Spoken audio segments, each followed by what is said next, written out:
In a hall filled with luxurious gifts, an 8-year-old boy had the freedom to choose anything money could buy.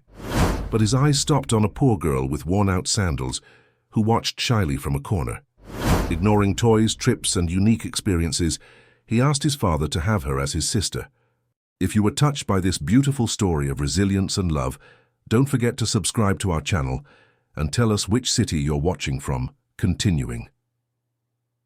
The Manhattan skyline glittered against the morning sun as Blake Harrington surveyed his domain from the 70th floor penthouse office. At 45, he had built Harrington Enterprises into one of the most formidable real estate development companies on the East Coast.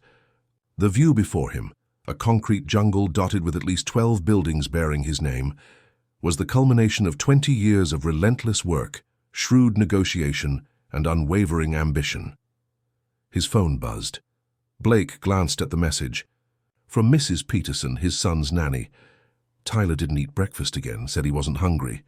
Blake sighed, slipping the phone back into his pocket. His son had been increasingly withdrawn over the past year. The therapist called it normal grieving, but Blake wasn't convinced. 3 years had passed since Amanda's accident. Shouldn't things be getting better by now? Mr. Harrington, the investors. From Dubai are waiting in the conference room, his assistant Olivia announced from the doorway. Tell them I'll be right there. Blake adjusted his custom-tailored suit and collected his thoughts. The Riverside Heights project was the largest development deal of his career. A $2.8 billion luxury residential complex that would redefine the Hudson riverfront. He couldn't afford distractions today. But as the elevator descended toward the conference room, his mind drifted back to Tyler, 8 years old and already carrying a weight no child should bear.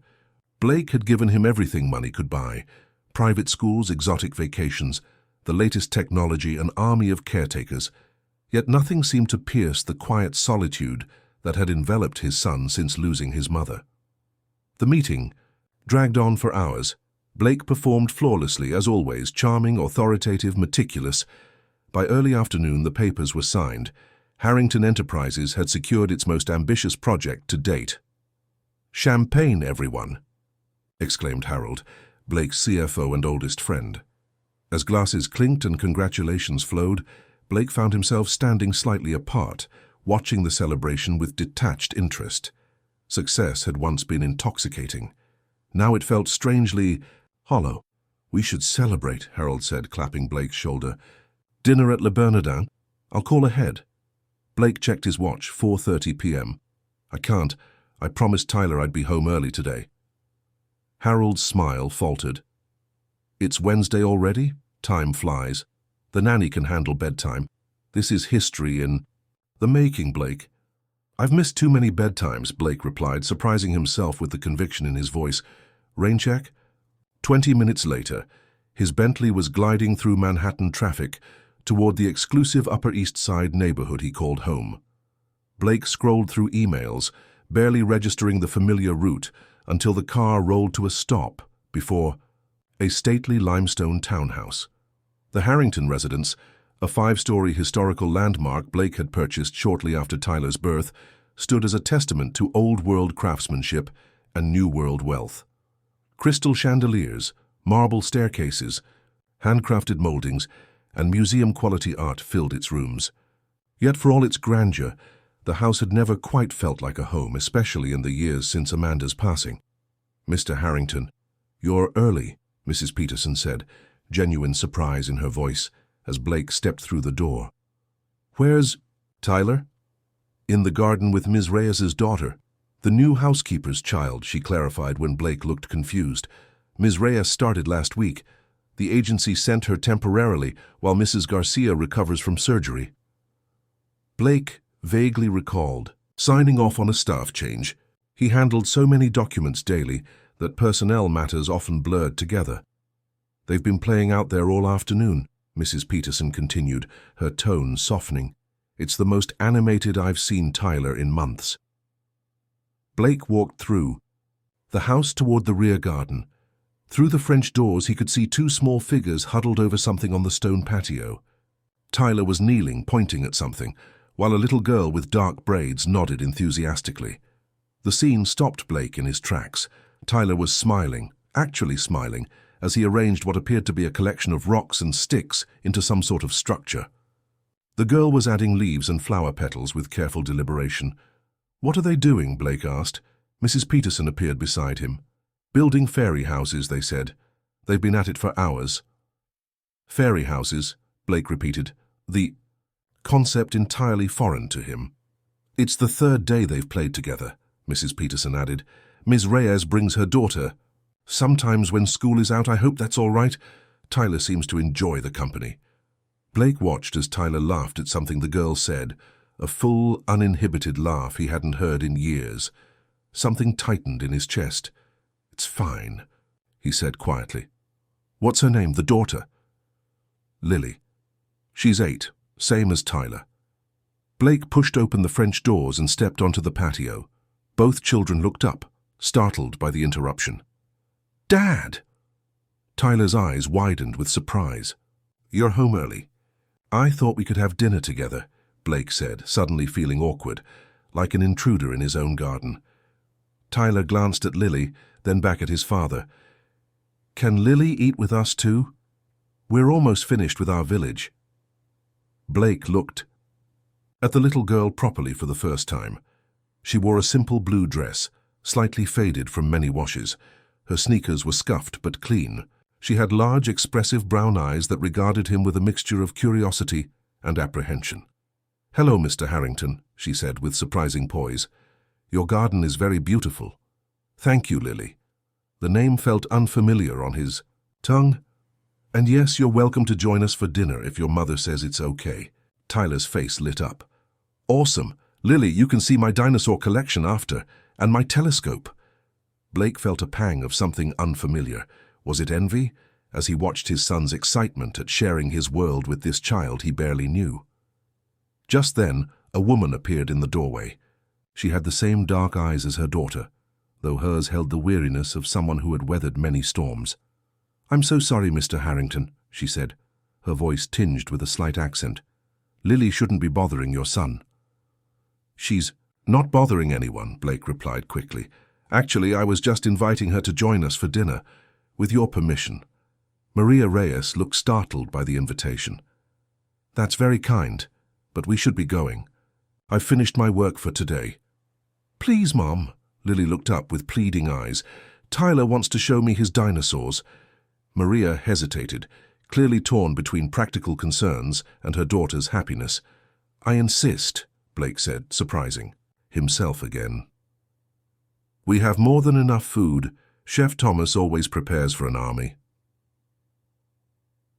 Later that evening, after an unexpectedly lively dinner where Tyler talked more than Blake had heard in months, Blake found himself in his study, nursing a glass of scotch. The house had fallen quiet again after Maria and Lily left, with promises that Lily could return soon to continue their garden project.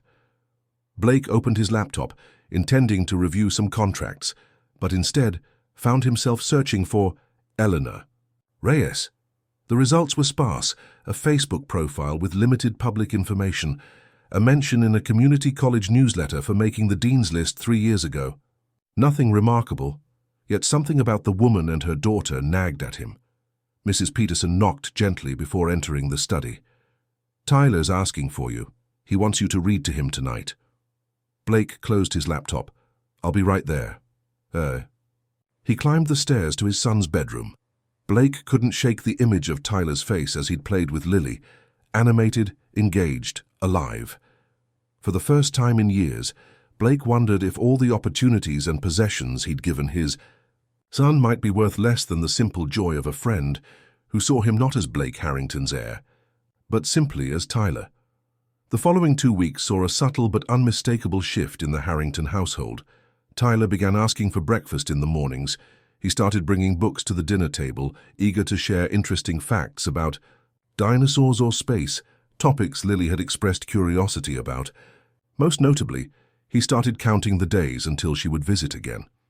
"Ms. Reyes only works Mondays, Wednesdays, and Fridays," Tyler informed his father one evening as Blake checked in on him before bed. "That means Lily only comes those days, too?" Blake nodded, noting the disappointment in his son's voice. "Maybe we could invite them over sometime on a weekend." he suggested, surprising himself with the offer. Tyler's eyes widened. Really? Could we? Maybe for my birthday next month? Your birthday, Blake repeated, mentally checking his calendar. For the past 2 years, Tyler's birthdays had been elaborate but impersonal affairs. Rented venues, professional entertainment, catered food, and dozens of classmates Tyler barely knew. Events planned entirely by his assistant Olivia, with minimal input from either Blake or Tyler himself. What would you like to do this year? Blake asked, realizing he had never posed this question directly to his son before. Tyler thought for a moment, his small face serious in the glow of his bedside lamp. Something smaller, with Lily, maybe a picnic, in Central Park, or the Natural History Museum? Blake tried to mask his surprise. Last year's celebration at the Bronx Zoo had cost nearly $50,000 and involved closing the entire reptile house for a private viewing. Just that? Are you sure? Tyler nodded firmly. Lily's never been to the museum. She told me she loves dinosaurs but has only seen pictures in books. Blake felt a twinge of something. Guilt, perhaps? At the matter-of-fact way Tyler described his friend's limited experiences. The museum sounds perfect, he said. We'll make it special. Over the next few days, Blake found himself paying more attention to Maria Reyes as she moved efficiently through the house, dusting antiques worth more than she likely earned in a year. She was thorough and unobtrusive, with a quiet dignity that made her presence both professional and warm, qualities the previous housekeepers had often lacked. On Friday afternoon, Blake arrived home early again, a pattern that was becoming less unusual. He found Maria in the library carefully cleaning the shelves of first editions. "Ms. Reyes," he said, causing her to startle slightly. "Sorry, I didn't mean to surprise you." "It's fine, Mr. Harrington." She stepped down from the small ladder. "I'm almost finished here. Actually, I wanted to ask you about Tyler's birthday next month. He's requested a trip to the Natural History Museum with Lily. Would that be something you'd be comfortable with? I'd arrange for a car, of course, and cover all expenses." Maria looked genuinely taken aback. "That's very generous, but are you sure? Surely Tyler would prefer to celebrate with his school friends." Blake shook his head. Apparently not. He specifically asked for Lily to be there. He hesitated, then added, "Your daughter has had quite an impact on him." Maria's expression softened. "Lily talks about Tyler constantly at home. She's never had a friend with so many books and toys." She paused, seeming to choose her words carefully. "But I don't want her to become a burden." "A burden?" Blake was genuinely confused. "Mr. Harrington, we come from very different worlds. I'm grateful for this job and your kindness, but—" She straightened her shoulders. "Lily understands our situation. We've moved 4 times in the past 3 years. I don't want her getting attached to things or people that won't be constants in her life." The frankness of her statement struck Blake. For all his business acumen, he wasn't accustomed to such direct personal conversations. "I understand your concern," he said slowly, "but I can assure you Tyler's interest in your daughter's friendship is genuine, and Lily's presence has been—" He searched for the right word. "Transformative for him." Maria's gaze was steady, assessing. After a moment, she nodded. "Then we would be honored to join your celebration, but please, nothing extravagant on our account." "I'll try to restrain myself," Blake replied with a small smile. "Though I should warn you, restraint isn't my strong suit." The weeks leading up to Tyler's birthday passed with a new rhythm to the Harrington household. Blake found himself coming home earlier more frequently, sometimes even working from his home office on the days Maria and Lily visited. He told himself it was to spend more time with Tyler, which was true enough. But he couldn't deny a growing curiosity about the mother and daughter who had inadvertently disrupted his carefully ordered world.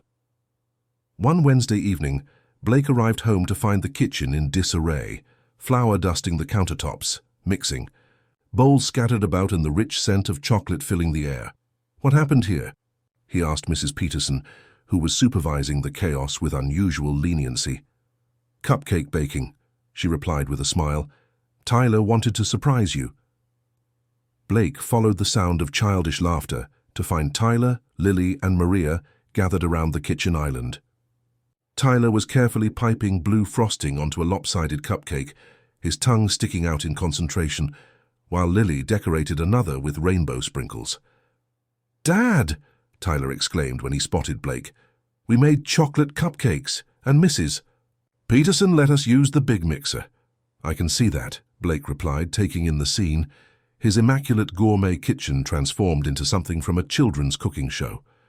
"I'm sorry about the mess," Maria said quickly. "We'll clean everything up." "Lily's mum taught us how to make them from scratch," Tyler continued excitedly. "She says boxed mix is cheating." "Is that so?" Blake raised an eyebrow at Maria, who had the grace to look slightly embarrassed. "I might have expressed some strong opinions about baking," she admitted. "Professional hazard. I used to work in a bakery before." She trailed off. "Before what?" Blake found himself genuinely curious. Maria hesitated. "Before life." "Got complicated." She turned to the children. "Let's finish up these last few so we can start cleaning." Later, after Maria and Lily had gone and Tyler was in bed, Blake found himself alone in his study with a plate of slightly misshapen cupcakes. He bit into one, surprised by how good it tasted, rich and moist with a depth of flavor missing from the elaborate designer desserts that usually graced his table. His phone buzzed with a message from Harold. "Final projections for Riverside. Heights, calling emergency board meeting tomorrow 7 a.m. Blake sighed, setting down the half-eaten cupcake. The real world beckoned. The day of Tyler's birthday dawned clear and bright, a perfect Sunday in early autumn. As promised, Blake had arranged a private tour of the Natural History Museum before regular hours, followed by lunch at Tyler's favorite pizza place. "Just us?" Harold had asked incredulously when Blake mentioned cancelling the elaborate party his assistant had started planning. "No themed entertainment? No gift bags for 50 kids? Who are you, and what have you done with Blake Harrington?" Blake had just shrugged. "It's what Tyler wants." And so it was that Blake found himself standing in the museum's great hall with Tyler, Lily, and Maria, watching as a museum educator named Sam greeted them with infectious enthusiasm. "I hear we have some serious dinosaur fans today," Sam said, bending down to address the children at eye level. "How would you like to see some things most visitors never get to see?" The next 2 hours passed in a blur of fossils, interactive exhibits, and behind-the-scenes tours of research areas. Blake watched as Tyler and Lily pressed close together, pointing excitedly at massive skeletons and ancient artifacts. He couldn't remember the last time he'd seen his son so animated, so present in the moment. Beside him, Maria observed the children with quiet contentment. "This is incredibly generous," she said softly. "Lily will remember this day forever." "It's nothing," Blake replied automatically. Maria gave him a sideways glance. "It's not nothing, Mr. Harrington. Not to us." Her words stayed with Blake as they moved through the museum's vast halls. How strange to think that something so simple, a museum visit that cost less than a single business dinner, could be considered momentous. After the museum and pizza lunch, they returned to the Harrington townhouse for cake. Blake had instructed his assistant to arrange something special but modest. What awaited them, however, was anything but modest. The garden had been transformed into a miniature dinosaur world, complete with life-sized replicas, exotic plants, and a massive volcano. Cake that appeared to actually smoke from its summit. Staff dressed as paleontologists stood ready to guide excavations in carefully constructed sandpits where fossil replicas were buried. "Oh my," Maria breathed as they stepped into the garden. Tyler and Lily stopped in their tracks, eyes wide, with astonishment. "Dad, this is wow!" Tyler managed, looking torn between excitement and something else, perhaps embarrassment. Blake frowned. This wasn't what he had requested. He spotted Olivia across the garden, tablet in hand as she directed the staff. "I'll be right back," he murmured to Maria, striding toward his assistant. "Olivia, what is all this? I specifically asked for something small." His assistant looked confused. "But this is small, comparatively. Last year we had 3 times as many installations and 50 guests. It's just the 4 of you today."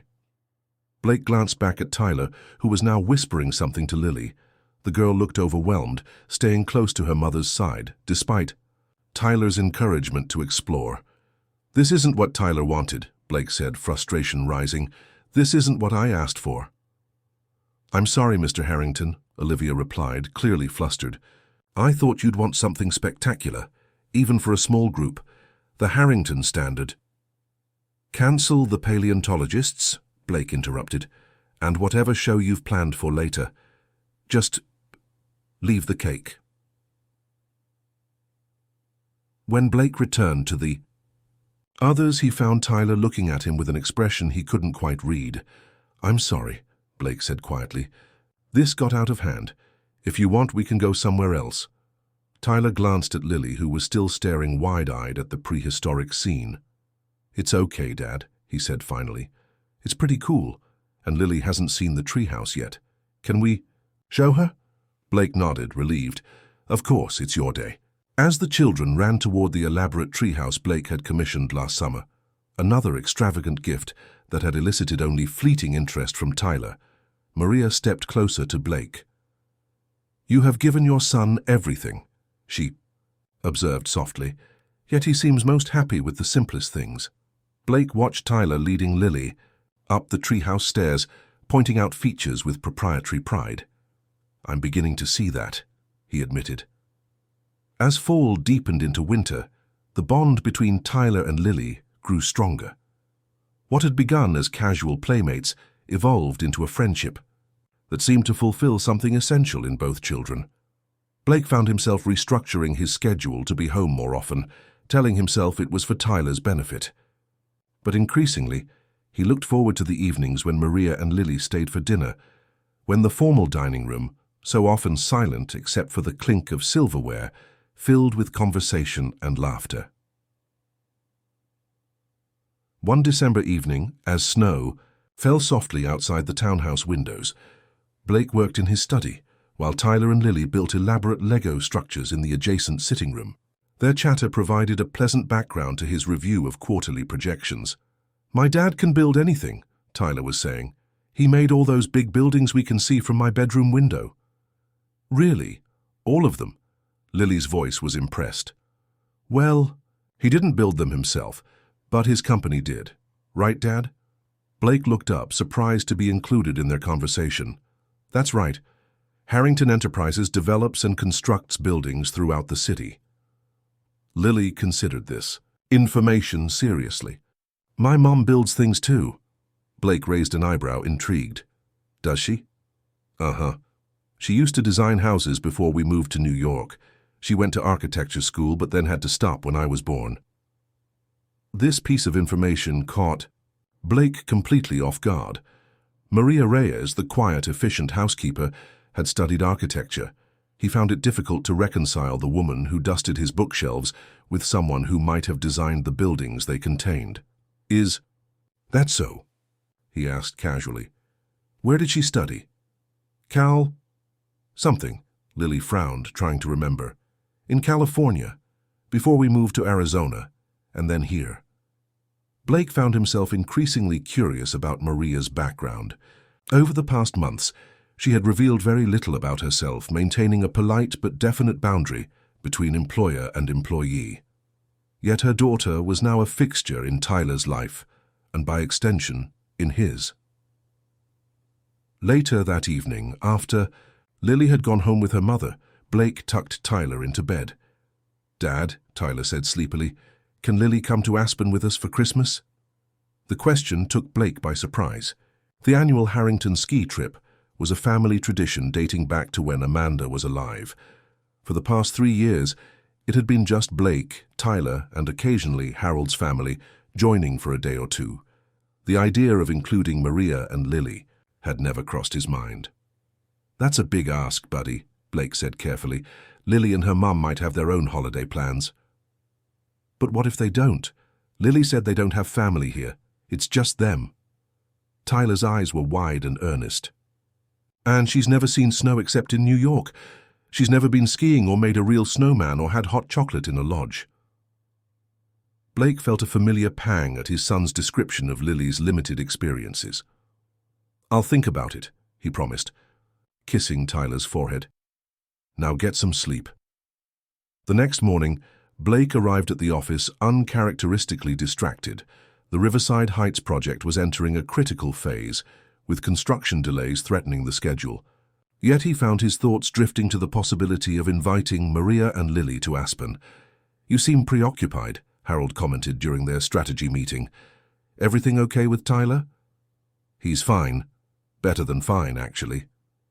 Blake hesitated, then added, "He wants to invite his friend Lily and her mother to join us in Aspen for Christmas." Harold's eyebrows shot up. "The housekeeper's kid? That's unusual." "Is it?" Blake felt suddenly defensive. "Tyler doesn't connect with many people. This friendship has been good for him." Harold studied him for a moment. "It's your vacation, Blake, but bringing the help along, people might talk." "People can talk all they want," Blake replied, surprising himself with his vehemence. "My priority is Tyler's happiness." When Blake broached the subject with Maria that Friday, her reaction was exactly as he'd expected, polite but firm refusal. "That's incredibly generous, Mr. Harrington, but we couldn't possibly impose on your family holiday," she said as she folded linens in the laundry room. "Besides, I've picked up extra shifts at my evening job through the holidays." Blake leaned against the doorframe. "Evening job?" Maria nodded, not meeting his eyes. "At Bellini's restaurant downtown. I work as a hostess 4 nights a week." The revelation stunned Blake. He had assumed the housekeeping position provided sufficient income. The thought of Maria working a second job in the evenings after spending all day maintaining his immaculate home made him intensely uncomfortable. "I didn't realize," he said finally. "It's not something I advertise," Maria replied with quiet dignity. "But New York is expensive, and Lily's school has various fees. We manage just fine." Blake thought of the Aspen chalet sitting empty most of the year, the fleet of vehicles in his garage, the wine cellar worth more than most people's homes. "The invitation stands," he said. "Tyler would be disappointed, but I understand if you can't make it work." Maria looked at him then, really looked at him, her dark eyes assessing.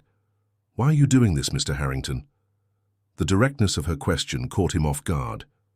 "Doing what?" "Including us in your life this way. Lily is just a child who happened to befriend your son. That doesn't obligate you to—" "It's not obligation," Blake interrupted, surprised by the intensity in his own voice. "Tyler is happier than I've seen him in years. Your daughter has given him something no amount of money or privilege could provide." Maria folded the last towel, her movements precise. "And what is that, exactly?" Blake considered the question carefully. "Authenticity," he said finally. "Lily sees Tyler for who he is, not as my heir or as Amanda's son, just as Tyler." Something in Maria's expression softened. Children have that gift, seeing the person behind all the labels we adults create. A silence fell between them, not uncomfortable but charged with unspoken thoughts. "At least consider the invitation," Blake said finally, "for the children's sake." 2 days before their scheduled departure for Aspen, Blake received a text message from an unknown number. "Mr. Harrington, after much consideration, Lily and I would be honored to accept your invitation if it still stands. My work situation has been resolved. Maria Reyes." Blake stared at the message, a surprising sense of satisfaction spreading through him. He immediately called his assistant to make the necessary arrangements, additional flight tickets, ski lessons for Lily, appropriate winter gear in the correct sizes. "You seem unusually invested in these details," Olivia observed after Blake spent 15 minutes discussing which ski instructor would be best for a beginner like Lily. "I want everything to be perfect," Blake replied, not examining too closely why this mattered so much to him.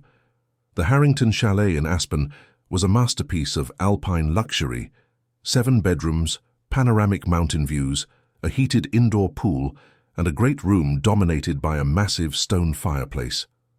When the town car delivered them from the private airstrip, Blake watched Maria and Lily's reactions with unexpected nervousness.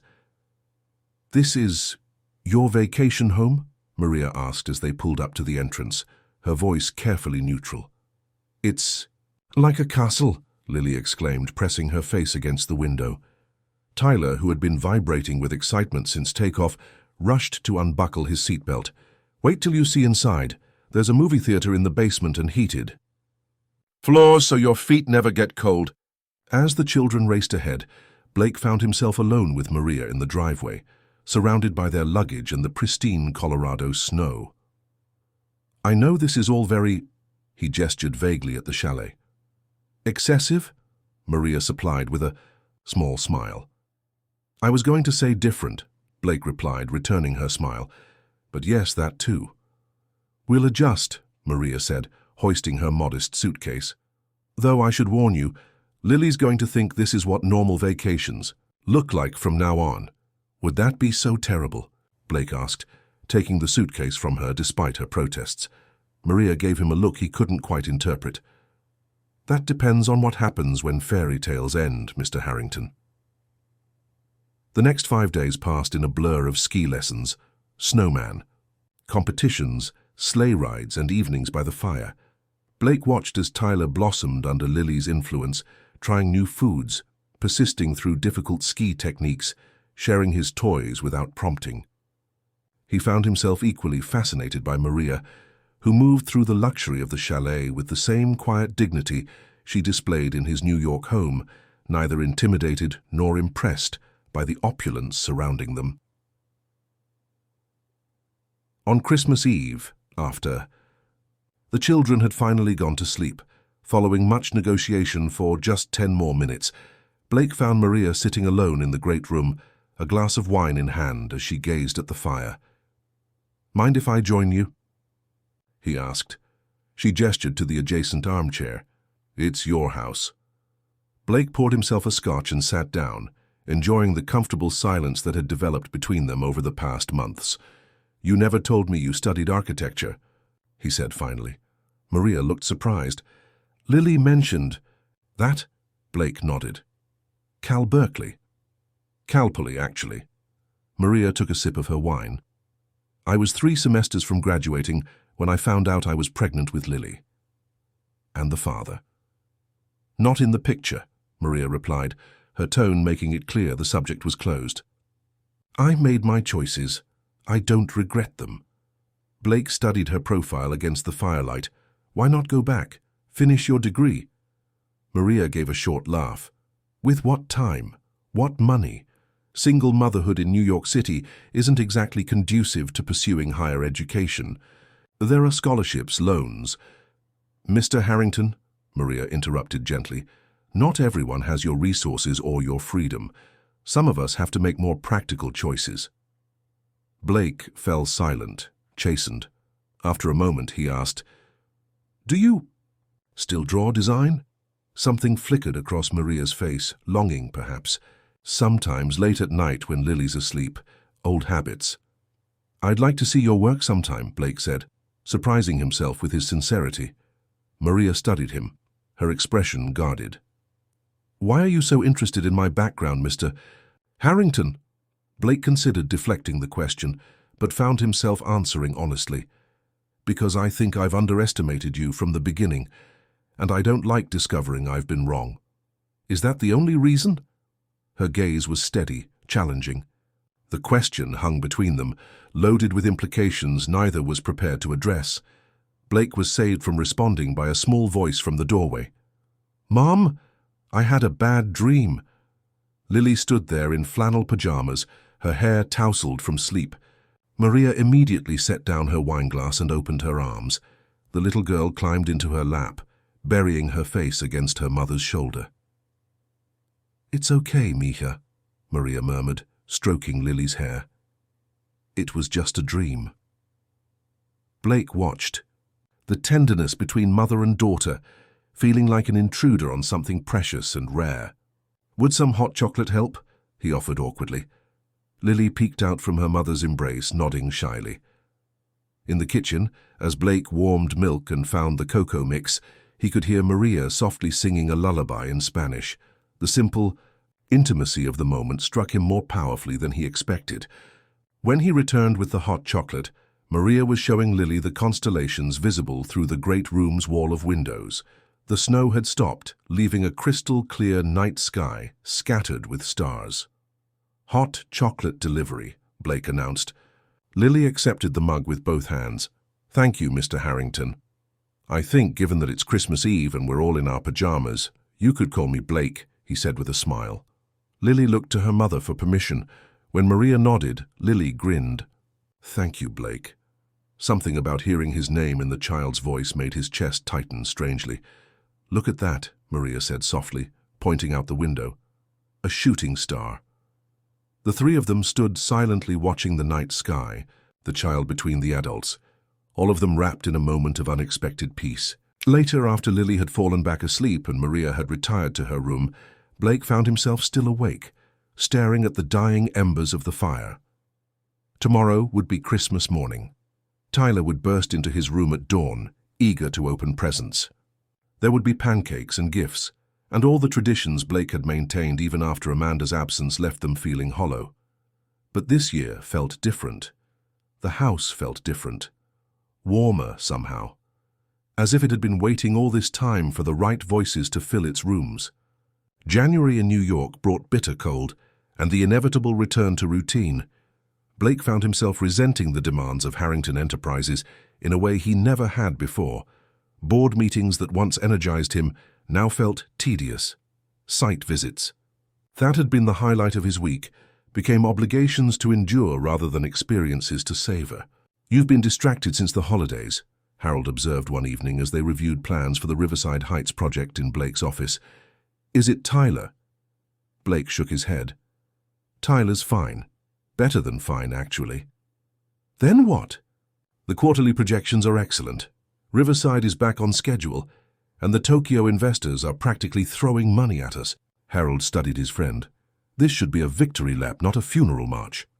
Blake stared out at the Manhattan skyline, the city lights blurring in the winter darkness. "Do you ever wonder if there's more to life than the next deal? The next building?" Harold laughed, then stopped when he realized Blake was serious.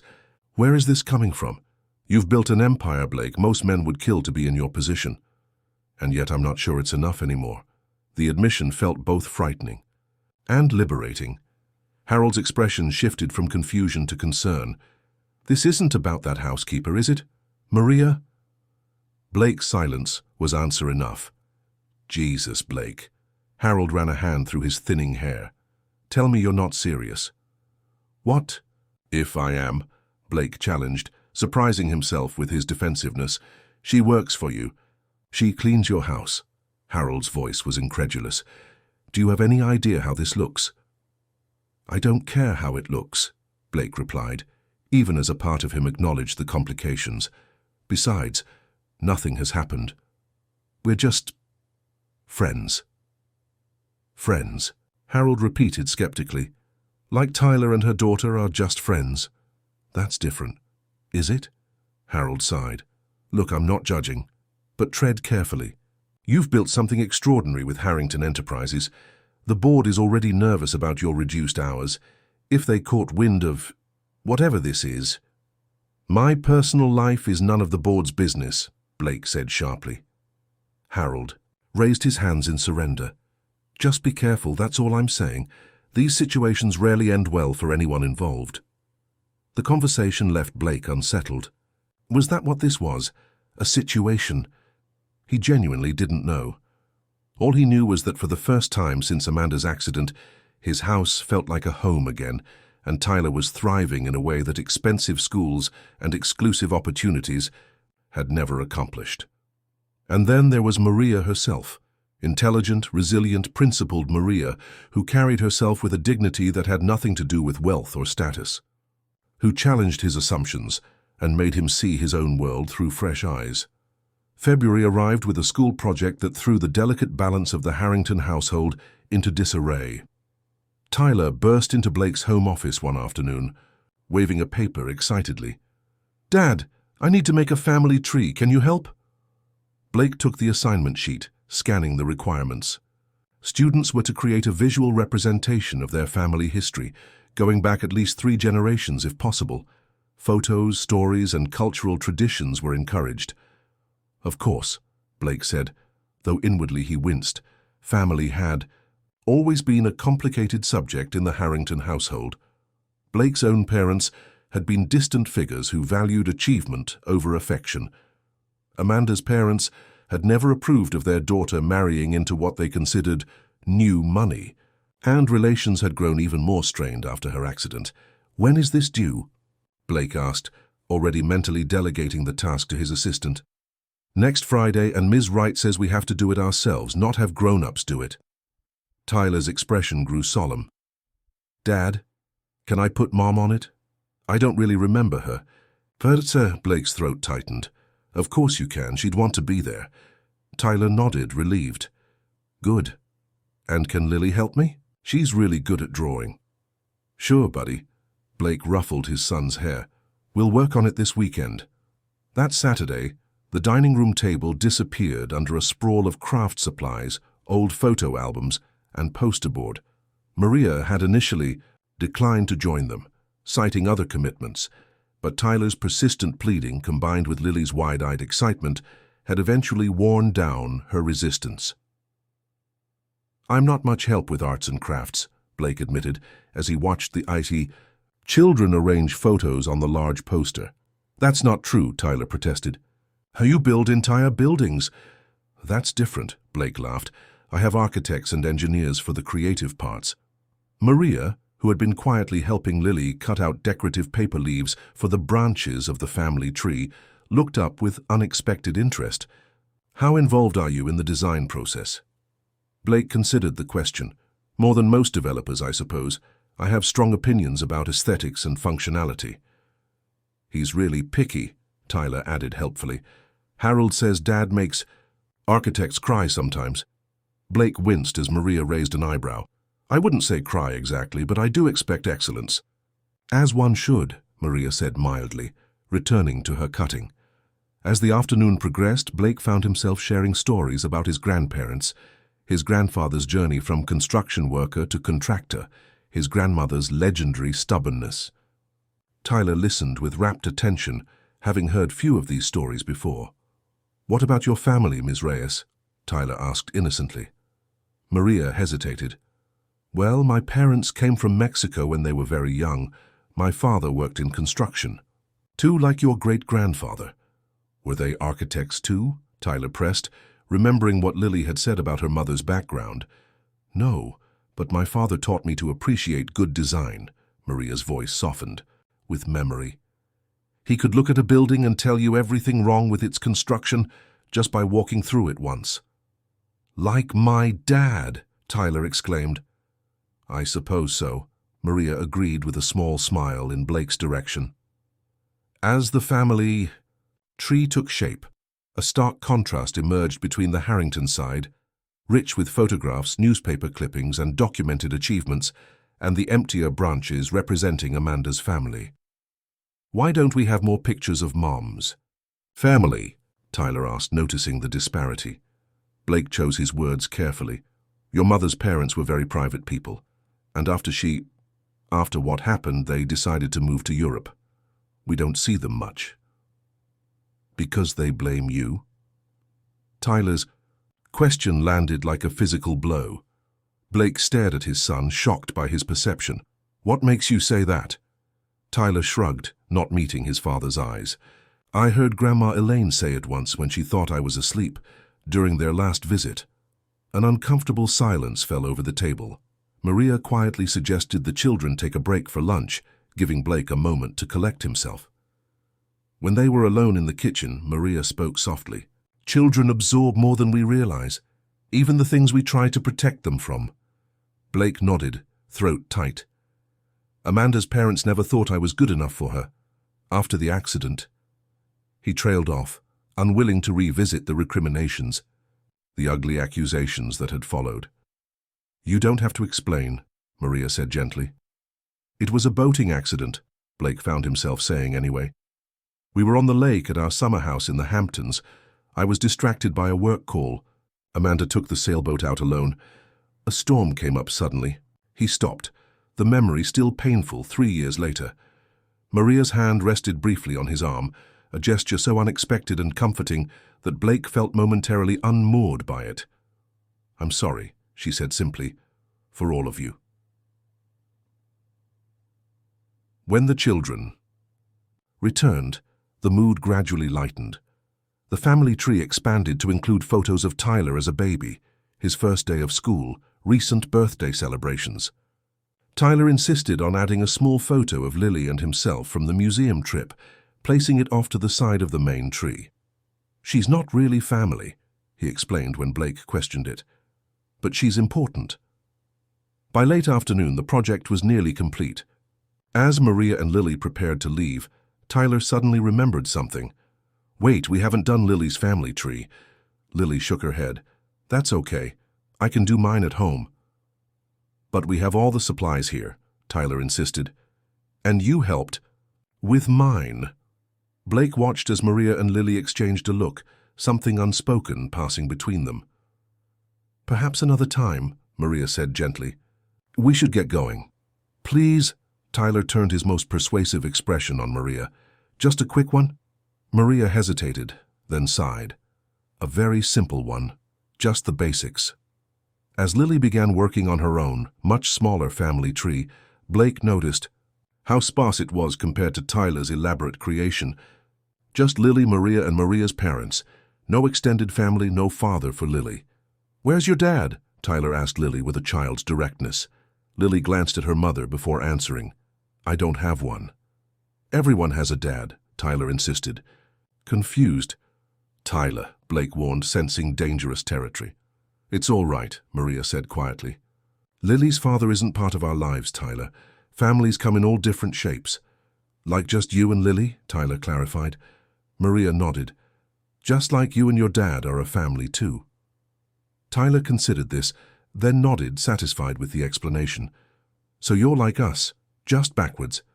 The simple observation made both adults smile despite the awkwardness of the moment. As March turned the city slushy and grey, Blake found himself increasingly distracted by thoughts of Maria. Their interactions remained professional, but something had shifted since the family tree project.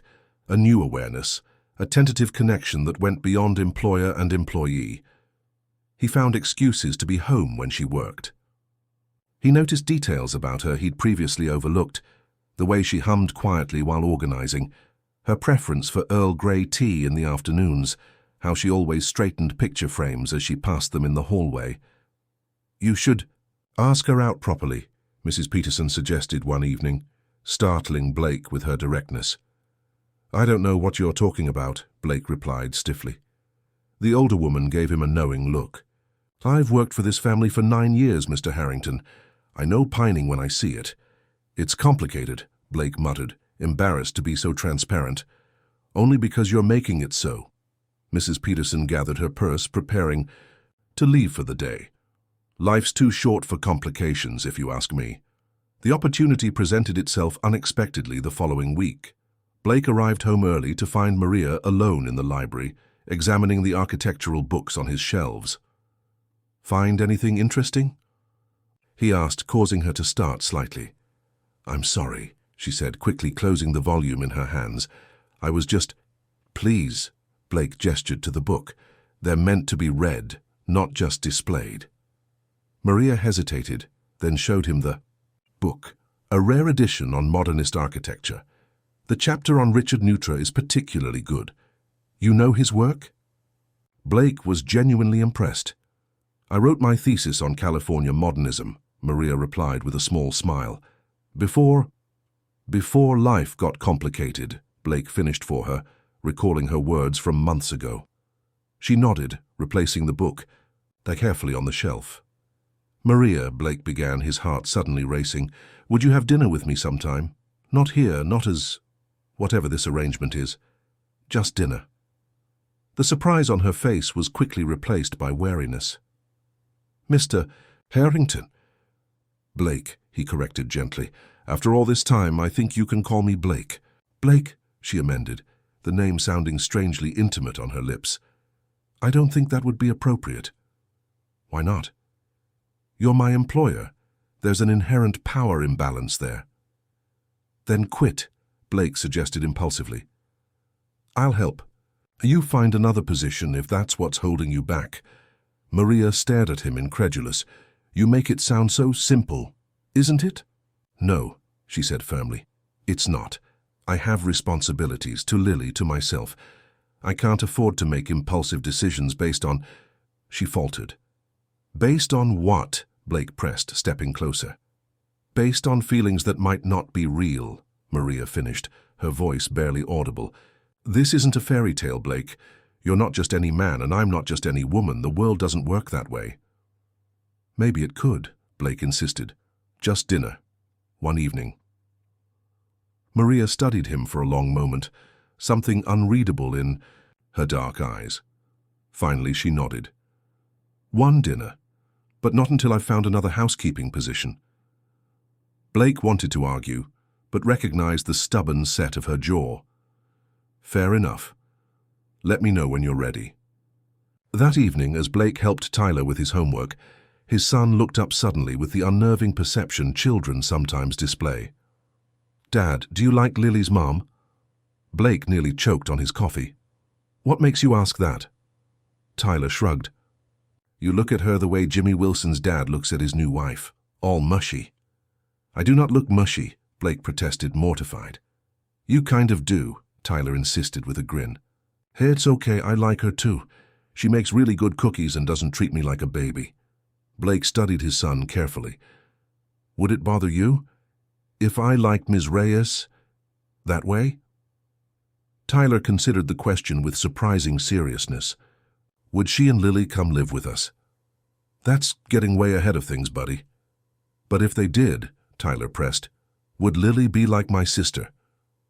The question echoed strangely in Blake's mind, reminding him of something he couldn't quite place. I suppose in a way, yes. Tyler's face lit up. That would be awesome. We could build forts every day and share the treehouse and have pillow fights without getting in trouble. Blake couldn't help but laugh at his son's enthusiasm. Let's not get carried away. I only asked Ms. Reyes to dinner, one dinner. That's how it starts, Tyler said with the sage wisdom of an 8-year-old. First dinner, then love, then family. That's what happened with Prince Charming. I'm pretty sure that's not how Cinderella went, Blake replied, amused. Tyler shrugged. Close enough. As Blake tucked his son into bed that night, he found himself considering the future with a mixture of hope and trepidation. What exactly was he doing pursuing his housekeeper? Harold's warnings echoed in his mind, along with Maria's own reservations. There were 1,000 reasons this was a bad idea, professional, social, practical. And yet, watching Tyler drift off to sleep, with a contented smile, Blake couldn't help feeling that something important had already begun, something that had less to do with his own feelings for Maria and more to do with the unexpected family they were inadvertently creating, one Sunday dinner and museum trip at a time. Spring arrived in New York with an explosion of cherry blossoms in Central Park and a new energy in the Harrington household. Maria had found another position working for a family in Brooklyn 3 days a week, allowing her to maintain her income while creating the professional distance she insisted upon before their dinner date. Blake had respected her principles, even as he counted the days until their arrangement could evolve into something more personal. The anticipated evening finally arrived in late April, a perfect spring night with just enough chill in the air to justify close proximity. Blake had made reservations at 11 Madison Park, then cancelled them in favor of a small Italian restaurant in the village that wouldn't attract attention from business associates or society photographers. You look beautiful, Blake said when Maria opened the door to her small apartment. She wore a simple navy dress that suggested careful consideration without trying too hard. Her hair, usually pulled back in a practical style, fell in soft waves around her shoulders. Thank you. Maria's smile held a hint of nervousness. This feels strange. Good strange or bad strange? Blake asked as they walked to the car. Just strange. Maria glanced back at the apartment building. Lily's with our neighbor, Mrs. Abernathy. She thinks I'm at a job interview. Blake raised an eyebrow. A job interview at 7 p.m.? I didn't want to complicate things for her, Maria explained. She's 8. Her mother going on a date with her. Best friend's father is a lot to process. Is that what this is, a date? Blake held the car door for her, enjoying the way Maria rolled her eyes at the gesture. What would you call it? A beginning, Blake replied simply. The restaurant was everything Blake had hoped for, intimate without being stuffy, exceptional, food without pretension. Over candlelight and wine, they discovered how easy conversation could be when they weren't negotiating the boundaries of employer and employee. "Tell me about your dreams," Blake said as they shared a tiramisu. "Before life got complicated." Maria considered the question. "I wanted to design spaces that made people feel something, not just imposing buildings or sterile environments, but places with heart, places that understood how people actually live. And now I want Lily to have opportunities I didn't." Maria traced the rim of her wine glass. "Stability, education, options. Those don't have to be mutually exclusive," Blake pointed out. Maria gave him a measured look. "In my experience, they often are. Resources are finite. Choices have consequences." "But circumstances can change," Blake insisted. "Opportunities can appear. Like having dinner with a billionaire developer?" Maria's tone was gently teasing, but with an edge of seriousness beneath it. "Is that how you see me? As a billionaire first?" "No," Maria admitted. "That's just the complication." Later, as they walked along the Hudson River promenade, Blake found himself telling Maria things he rarely shared, about the pressure of living up to his father's ruthless legacy while trying to be a different kind of parent to Tyler, about the guilt he still carried over Amanda's accident, about his growing disillusionment with the empire he'd built. "It's like I created this perfect machine that runs whether I'm there or not," Blake confessed. "And now I'm not sure if that's success or failure." "Most people would call it success," Maria observed. "But is it what I want anymore? What Tyler needs?" Blake stopped walking, turning to face her. "These past months watching you with Lily, you have so little in material terms, and yet she has everything that matters." Maria's expression softened. "We've been lucky in the ways that count, but don't romanticize struggle, Blake. Poverty isn't ennobling, it's exhausting." "I wasn't suggesting—" "I know," Maria said gently. "I just mean that both extremes have their pitfalls. Your privilege isolates you. My limitations constrain me. The truth is somewhere in between." As they stood overlooking the river, the city lights reflecting on the dark water, Blake felt a clarity he hadn't experienced in years. He wanted to kiss her, had been wanting to all evening, but something held him back. Not propriety or caution, but a sense that whatever was growing between them deserved patience, deserved care. "I'd like to do this again," he said instead. Maria studied him, her expression unreadable in the dim light. "I think I'd like that too." The weeks that followed brought a gradual but undeniable shift in their relationship. Dinners became regular occurrences. Weekend outings with the children evolved into family affairs, trips to museums, picnics in the park, a memorable day at Coney Island, where Blake discovered his distaste for roller coasters, much to everyone's amusement. Tyler and Lily, observant as children often are, watched the adults with knowing smiles and whispered conspiracies. "Are you and Mr. Harrington boyfriend and girlfriend now?" Lily asked her mother one evening as Maria prepared for another dinner out. Maria nearly dropped her earring. "What makes you ask that?" Lily shrugged with exaggerated casualness. "Tyler says his dad smiles all the time now, even when he's working, and you hum when you're getting ready to see him." "I do not hum," Maria protested, even as she recognized the truth in her daughter's observation. "It's okay if—" "You are?" Lily continued, flopping dramatically across Maria's bed. "Tyler and I already decided we're okay with it." Maria sat beside her daughter, suddenly serious. "Lily, adult relationships are complicated. Mr. Harrington and I come from very different worlds." "But you like him," Lily persisted. "And he likes you. Tyler says his dad never brought anyone to the house before us, not even for dinner." Maria brushed Lily's hair from her forehead, struck by the simplicity of a child's perspective. "Yes, I like him. But liking someone isn't always enough. Why not?" Lily's question hung in the air, innocent and profound. Why not indeed? Maria had asked herself the same question countless times in recent weeks. The answer always circled back to the same fears: fear of dependency, fear of inequality, fear of raising Lily's expectations only to have them shattered if things didn't work out. Yet with each dinner, each shared laugh, each quiet moment of connection, those fears seemed increasingly abstract compared to the very concrete happiness she felt in Blake's company. By late May, Blake had integrated Maria and Lily so completely into his and Tyler's life that it seemed strange to remember a time when they hadn't been part of it. Harold had voiced increasing concerns about Blake's distraction from company matters, but Blake found himself caring less and less about Harrington Enterprises' bottom line. "The board is getting restless," Harold warned during a rare evening when Blake actually attended a business dinner.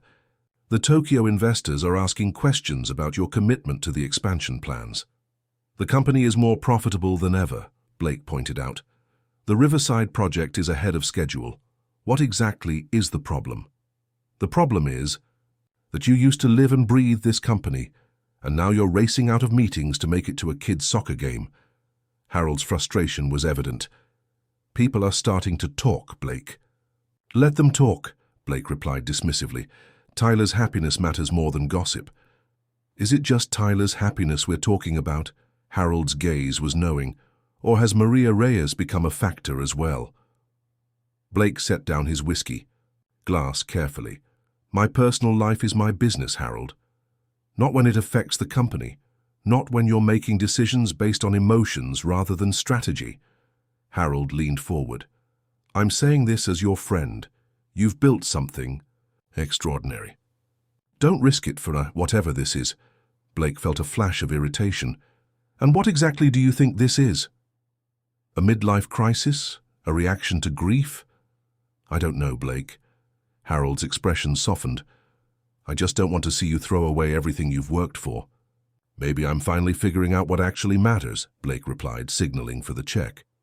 The conversation left Blake unsettled, not because Harold's concerns were valid, but because they highlighted the growing disconnect between the life he'd built and the life he found himself increasingly drawn to. For the first time, he could envision a future that didn't revolve around Harrington Enterprises, a future that included Maria and Lily as more than occasional visitors. The following weekend, Blake suggested a trip to his house in the Hamptons. School would be ending soon, and the oceanfront property offered a perfect escape from the city's early summer heat. "The children would love it," Blake said as they walked through the Metropolitan Museum sculpture garden, the kids racing ahead. To examine a massive bronze figure, Maria hesitated. "So it feels like another step, Blake, another blurring of boundaries." "Maybe I want to blur those boundaries," Blake admitted.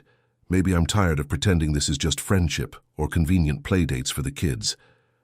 Maria stopped walking, turning to face him directly. "What exactly are you saying?" Blake took her hand, a public gesture he'd deliberately avoided until now. "I'm saying I'm falling in love with you, with both of you, and I think you might feel the same way." Maria didn't pull her hand away, but her expression grew troubled. "Blake, we've known each other less than a year, and in that time you've seen me primarily as Tyler's friend's mother or as your housekeeper." "That's not true," Blake protested. "I see you, Maria, the real you." "Do you?" Maria's voice was gentle but firm. "Or do you see what you want to see? The answer to Tyler's loneliness, the solution to your own?" The question stung with its accuracy. "Is it wrong to recognize that you and Lily have brought something essential into our lives?" "No," Maria conceded. "But it's complicated by everything else. Your wealth, my history, the children's attachment to each other." Before Blake could respond, Tyler and Lily came racing back, bubbling with excitement about the massive sculpture they'd discovered. "Can we get ice cream?" Tyler asked, the serious conversation between the adults entirely lost on him. "Of course," Blake replied automatically, his mind still processing Maria's words. As they walked toward the museum cafe, Lily slipped her small hand into Blake's, a gesture so natural and trusting that it momentarily took his breath away.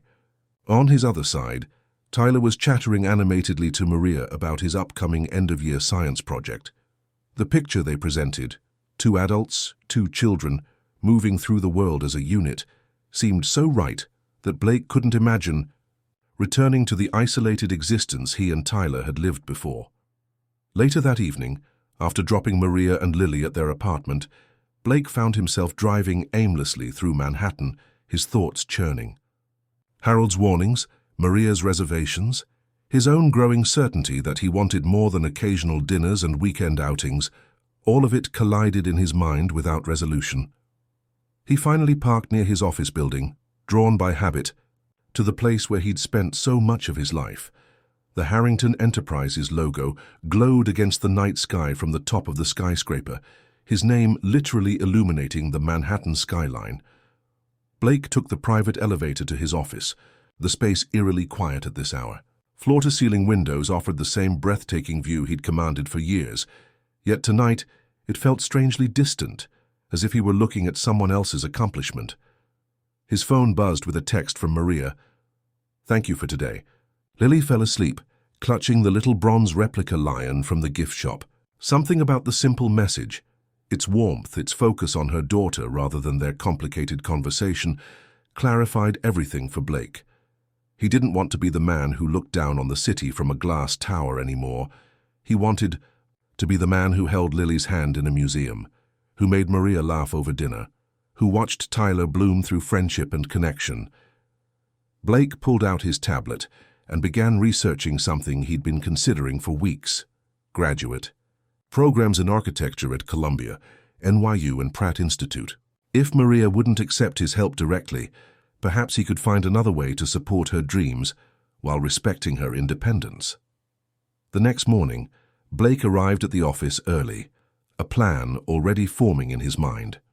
He called his attorney, his financial advisor, and finally Harold. "I need to talk to you," Blake said when his friend answered. "It's important." Harold arrived within the hour, his expression wary. "You're planning something, I recognize that look." Blake gestured for Harold to sit. "I'm restructuring my role at Harrington Enterprises. Effective immediately, I'm stepping back from day-to-day operations." Harold stared at him, dumbfounded. "You can't be serious." "I've never been more serious," Blake replied calmly. "I'll retain my position on the board and maintain controlling interest, but I'm appointing you as CEO." "Blake, this is insane." "If this is about Maria, it's about priorities," Blake interrupted. "It's about Tyler. And yes, Maria and Lily are part of it, but mostly it's about the fact that I've spent 20 years building something I'm not sure I believe in anymore." Harold ran a hand through his hair, visibly distressed. "The board will fight this, the shareholders." "The paperwork is already being drafted," Blake said firmly. "The company will be fine, Harold. You've practically been running it anyway." "These past few months." "And what will you do?" Harold demanded. "Play house with your housekeeper? How long before you're bored with domestic bliss and want back in? 6 months? A year?" Blake felt a flash of anger at his friend's dismissive tone. "I'm not abandoning the company. I'm rebalancing my life. There's a difference. And Maria, does she know about this grand gesture you're making?" Blake hesitated. "Not yet. I wanted to have everything in place first." Harold's expression shifted from anger to concern. "Blake, think this through. You're making major life decisions based on very recent emotions. That's not like you." "Maybe it should have been," Blake replied quietly. "Maybe if I'd prioritized people over projects years ago, things would be different now." That evening, Blake invited Maria to dinner at his townhouse after the children were asleep. Mrs. Peterson had agreed to stay late to watch Tyler and Lily, who were having a movie night complete with popcorn and elaborate blanket forts in the media room. "You seem nervous," Maria observed as Blake poured wine in the formal dining room, a space they rarely used for family meals, preferring the cozier breakfast nook or garden table. "I have something to tell you," Blake began, sitting across from her. "I've made some decisions about my future, about our future, I hope." Maria's expression grew cautious. "Blake, please just hear me out." Blake took a breath. "I've decided to step back from active management of Harrington Enterprises. I'll remain on the board, but Harold will take over as CEO." Maria stared at him, clearly shocked. "Why would you do that?" "Because the company has consumed my life for 20 years, because Tyler deserves more than leftover time and distracted attention." Because... Blake reached across the table for her hand. Because I want to see what life could be like if I prioritized the people I care about. People you care about, Maria repeated softly. Blake, you can't upend your entire life based on feelings that might be temporary. They're not temporary, Blake insisted. Not for me. Maria withdrew her hand gently. You've known me less than a year. Most of that time I was working for you. And in that time, you've shown me more about what matters than 20 years. In business ever did. Blake leaned forward earnestly. I'm not asking you to move in tomorrow or making some grand proposal. I'm just rearranging my priorities to make space for possibilities. Maria was quiet for a long moment. And what if those possibilities don't include me and Lily? What if this is a phase for you? The novelty of a simpler life? The appeal of someone who isn't impressed by your wealth or status? That's not what this is, Blake protested. How can you be sure? Maria challenged. Tyler was lonely. You were lonely. We appeared at the right time with the right dynamic. But that doesn't mean... Stop, Blake interrupted, frustration building. Stop analyzing this like it's some kind of psychological case study. What we have is real. What I feel for you is real. And what exactly do we have, Blake? Maria's voice remained calm despite the tension between them. Dinners, museum trips, a few kisses goodnight. That's hardly enough to restructure your entire life around. Blake fell silent, struck by the truth in her words. Perhaps he had moved too quickly, made assumptions based on his own evolving feelings, rather than clear communication. You're right, he admitted finally. I should have talked to you first, but my decision about the company stands regardless. I've been moving in this direction since before we met. You and Lily just helped me see more clearly what I was already feeling. Maria's expression softened slightly. I care about you, Blake, more than I probably should. But I need you to understand something fundamental about me. I don't want to be rescued. I don't want to be the reason you abandon a company you spent your life building. That's too much pressure, too much potential for resentment later. Then what do you want?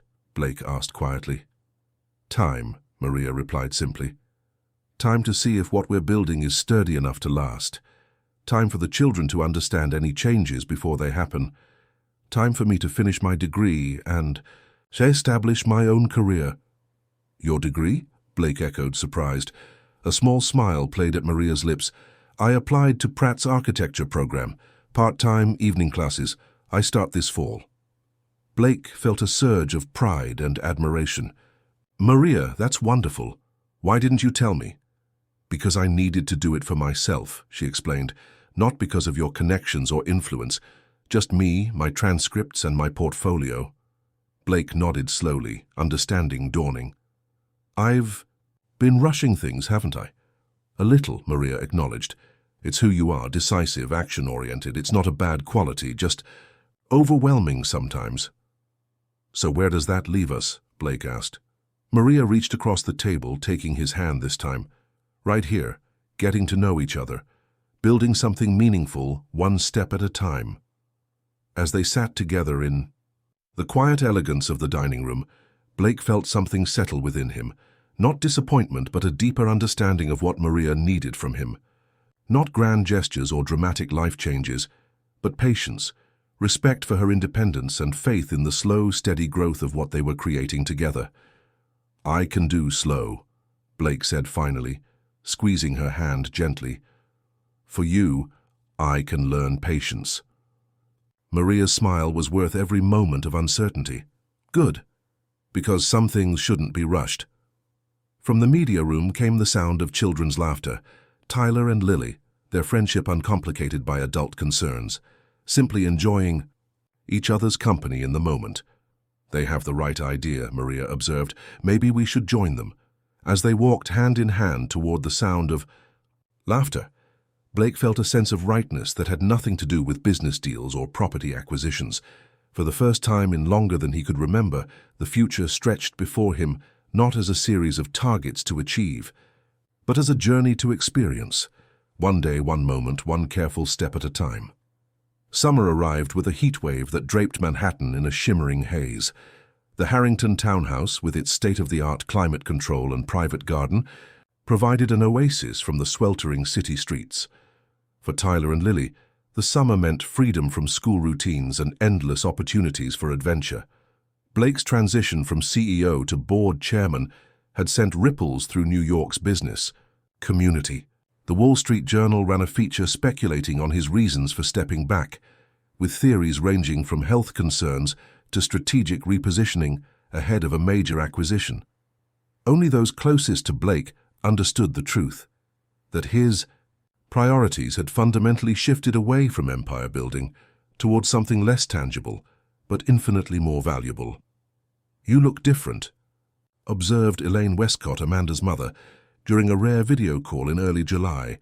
She and her husband Richard had maintained minimal contact with Blake and Tyler since relocating to Switzerland after their daughter's accident, but they made occasional efforts to connect with their grandson. "Different how?" Blake asked, adjusting his laptop screen.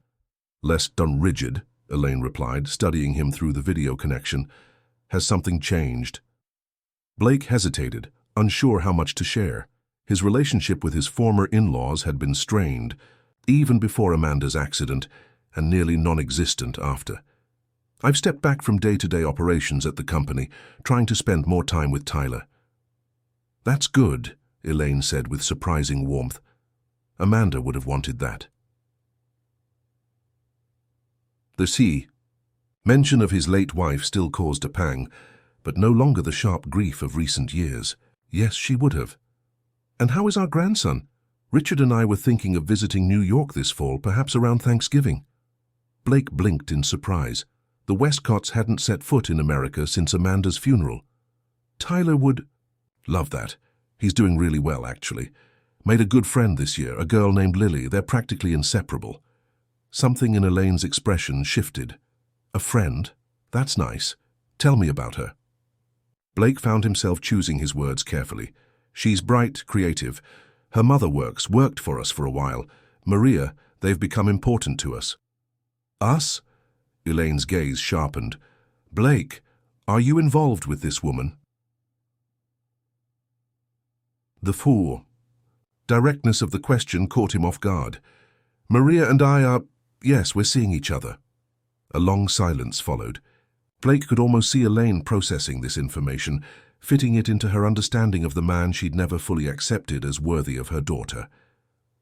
"I see," she said finally. "And Tyler is attached to them? To this woman and her daughter?" "Very much so," Blake replied, a defensive edge creeping into his voice. "Maria has been wonderful for him, for both of us." Elaine's expression remained neutral, but Blake knew her well enough to sense her disapproval. "Well, I suppose it's been 3 years. Life continues." She paused. "We'll be in touch about our travel plans. Give Tyler our love." The call ended. Shortly after, leaving Blake with a vague sense of disquiet. The Westcotts had never been easy to read, their New England reserve concealing complex emotions. Their sudden interest in visiting after years of distance struck Blake as unusual, but he pushed the concern aside, focusing instead on the summer ahead. July passed in a pleasant rhythm of work and family time.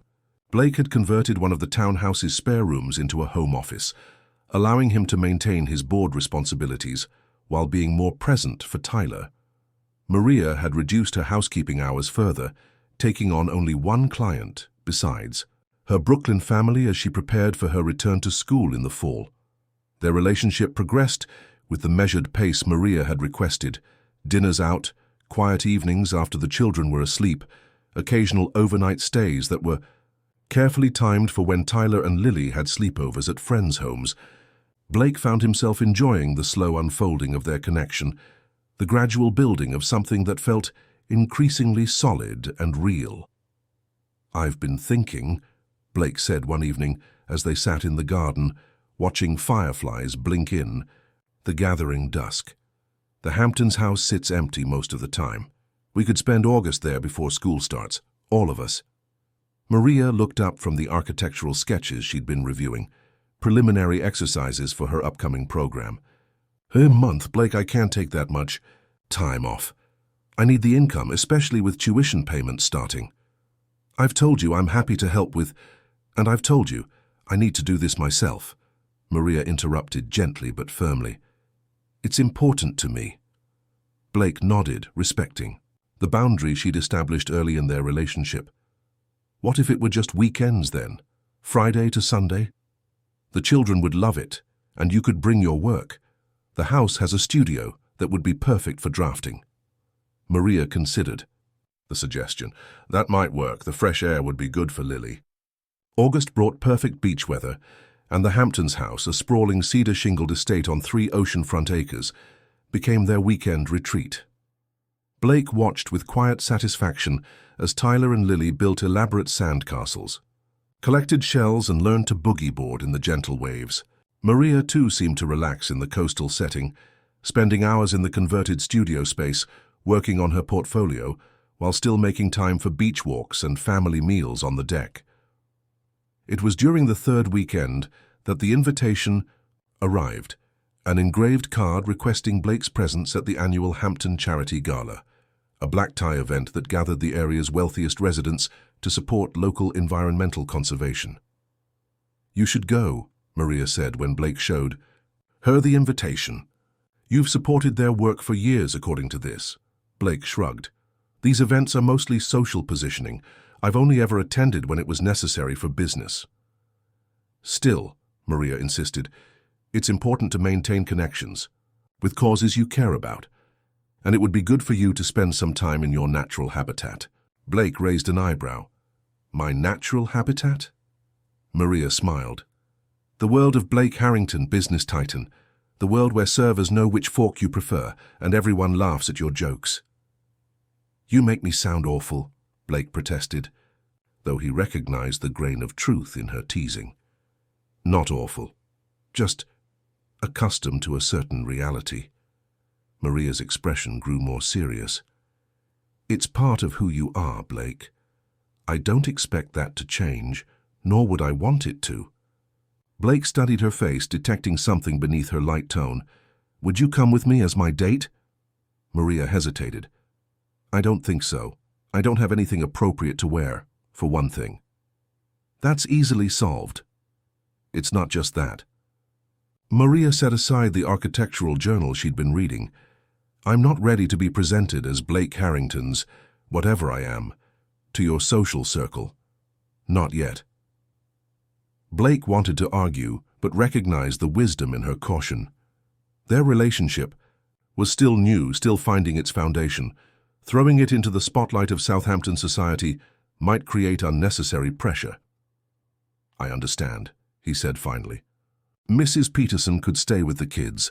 I'll make an appearance, write a check, and be back before midnight." The night of the gala arrived, bringing with it an unexpected summer storm. Thunder rumbled over the Atlantic as Blake dressed in the custom tuxedo his assistant had sent out from the city. Downstairs, Tyler and Lily were engaged in an epic Monopoly battle under Mrs. Peterson's watchful eye, while Maria worked in the studio on a project deadline. "You clean up well," Maria observed when Blake appeared in the studio doorway. "Very James Bond." Blake adjusted his bow tie self-consciously. "I feel ridiculous. I'd much rather stay here with all of you." "Go," Maria insisted. "Network. Charm the wealthy into supporting sea turtles or whatever the cause is. We'll be fine." Blake crossed the room to kiss her goodbye, lingering a moment longer than necessary. "Don't wait up, these things can run late." "I won't," Maria promised, though they both knew she'd likely be working well into the night on her portfolio. The gala was exactly as Blake remembered from previous years, ostentatious displays of wealth thinly disguised as environmental concern, endless small talk about property values and school acceptances, and the subtle jockeying for status that characterized the Hampton social scene. "Blake Harrington," a familiar voice called as he made his way toward the bar. "I heard rumors you'd gone off the grid." Blake turned to find Stephen Reynolds, a hedge fund manager whose summer house neighbored his. "Stephen, good to see you. Just taking some time for family this summer." Stephen nodded knowingly. "I heard about your corporate reshuffling. Bold move. Though the gossip says there's more to the story." He glanced around. "No companion tonight?" Blake accepted a scotch from the bartender. "Not tonight." Shame. Though I did hear you've been seen around town with a striking brunette. Not your usual type. Blake felt a flicker of irritation at the implied judgment. I wasn't aware I had a type. Stephen backpedaled quickly. No offense intended, just making conversation. Oh, look, there's the Prestons. If you'll excuse me. As the evening progressed, Blake found himself increasingly restless, checking his phone frequently for messages from the house. The storm had intensified, lightning illuminating the massive tent where the gala was being held, thunder occasionally drowning out the string quartet. Mr. Harrington? A server appeared at his elbow. There's a call for you at the main house. They said it's urgent. Blake's heart rate quickened as he followed the server through the rain to the mansion's study. He took the offered telephone with a sense of dread. Blake Harrington speaking. Mr. Harrington, it's Mrs. Peterson. The nanny's voice was tense. There's been a minor situation here. Nothing to panic about, but I thought you should know. Lily had a bad asthma attack. Ms. Reyes has taken her to Southampton Hospital as a precaution. Asthma? I didn't know she had asthma. Apparently it's triggered by certain weather conditions. The storm, as Ms. Reyes said, it's happened before. She has medication, but this episode was more severe. I'm on my way, Blake said, already moving toward the door. Is Tyler all right? He's worried but fine. Wanted to go with them, but Ms. Reyes thought it best he stay here. Blake thanked Mrs. Peterson and ended the call, hurrying through the still crowded gala toward the exit. He barely registered the curious glances as he strode past in his rain-soaked tuxedo, his mind focused entirely on reaching the hospital. The emergency room was mercifully quiet when Blake arrived 20 minutes later. A nurse directed him to a treatment room where he found Maria sitting beside a hospital bed, Lily sleeping with an oxygen mask covering her small face. Blake, Maria looked up with surprise. You didn't have to leave the gala. Of course I did. Blake moved to her side, taking in Lily's pale face and the monitors beeping steadily beside her. What happened? I didn't know she had asthma. It's usually well controlled, Maria explained, exhaustion evident in her voice. But sometimes, with the right combination of humidity, barometric pressure, and stress, she has episodes. This was the worst in over a year. Stress? Blake glanced at the sleeping child. What was she stressed about? Maria hesitated. She overheard us talking about the gala, started asking questions about whether we would all be living together permanently, whether you and I were going to get married. Questions I wasn't prepared to answer. Blake felt a pang of guilt. I'm sorry, I didn't realize. It's not your fault, Maria interrupted. She's 8. Her imagination runs wild sometimes, and the timing with the storm was just unfortunate.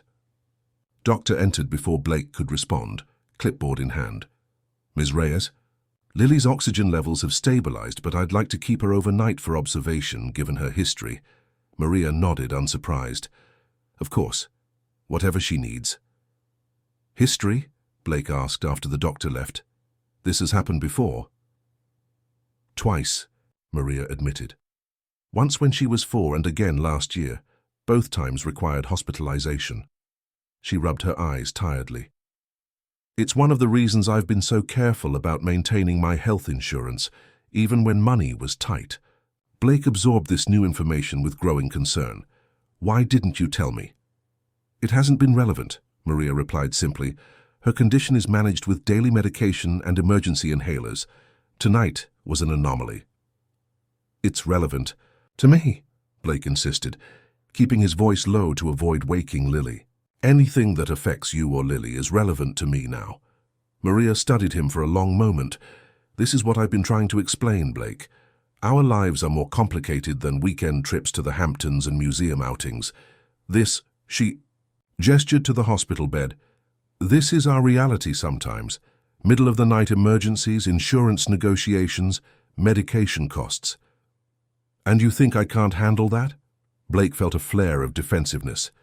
That I only want the easy parts. I think, Maria said carefully, that there's still a lot we don't know about each other, about how we navigate crises, about what our expectations are for the future. Before Blake could respond, Tyler appeared in the doorway. Mrs. Peterson, hovering anxiously behind him. "Dad, is Lily okay?"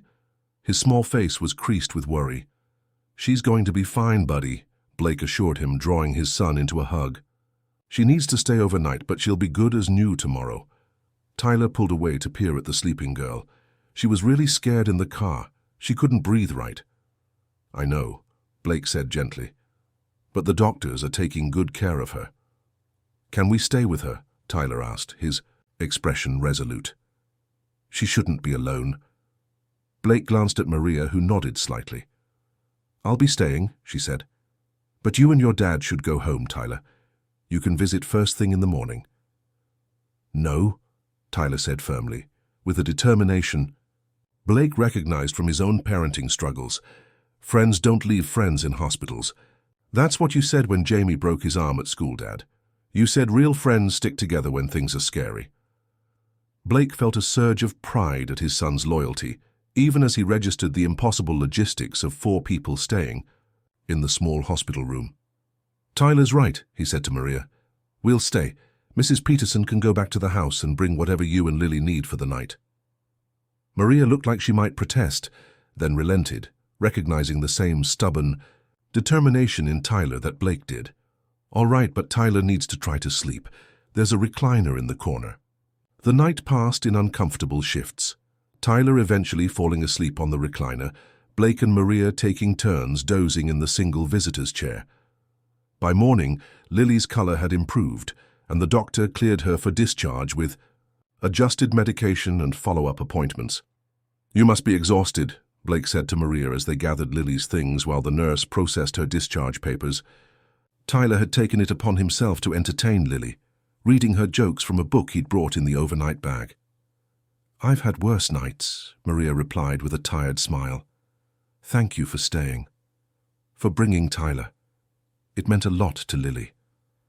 Blake watched the children together, Tyler deliberately making Lily laugh, careful not to excite her too much as the nurse had instructed. "He wouldn't have had it any other way," he said softly. "Neither would I." As they prepared to leave the hospital, Blake's phone rang, an unknown number with a European country code.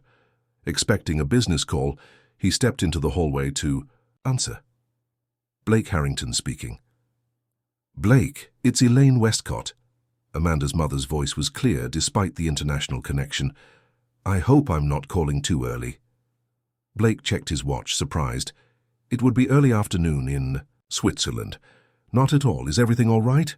"Actually, that's why I'm calling." Elaine's tone shifted, becoming more formal. "Richard and I have been discussing our Thanksgiving visit, and we've made a decision. We want Tyler to come stay with us for a while. Perhaps the entire school." "Yeah." Blake felt as though the floor had dropped from beneath him. "I'm sorry, what?" "We've enrolled him in the International School of Geneva.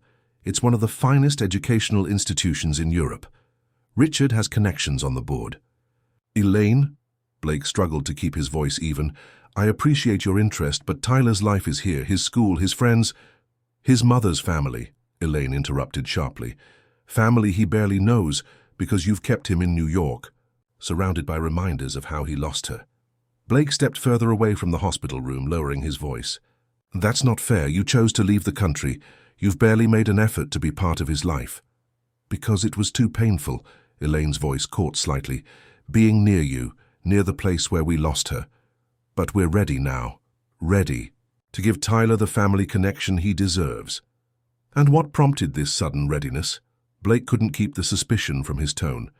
"Could it be that you heard I'm seeing someone?" A telling silence followed. "We simply feel it's time." Tyler had the influence of Amanda's family in his life, particularly if you're moving on. The implication was clear. The Westcotts considered Maria an unsuitable replacement for their daughter, a threat to Amanda's memory. "Tyler is thriving here," Blake said firmly. "He has friends, stability, people who care about him." "Like your housekeeper and her daughter." Elaine's tone was cutting. How quaint. Blake felt a surge of anger. Maria is an architect. She's returning to complete her degree this fall, and her daughter is Tyler's best friend. "Blake," Elaine's voice softened with calculated precision, "we're not suggesting anything permanent. Just a school year. Time for Tyler to connect with his European heritage, to learn about his mother's family. Surely you can see the value in that.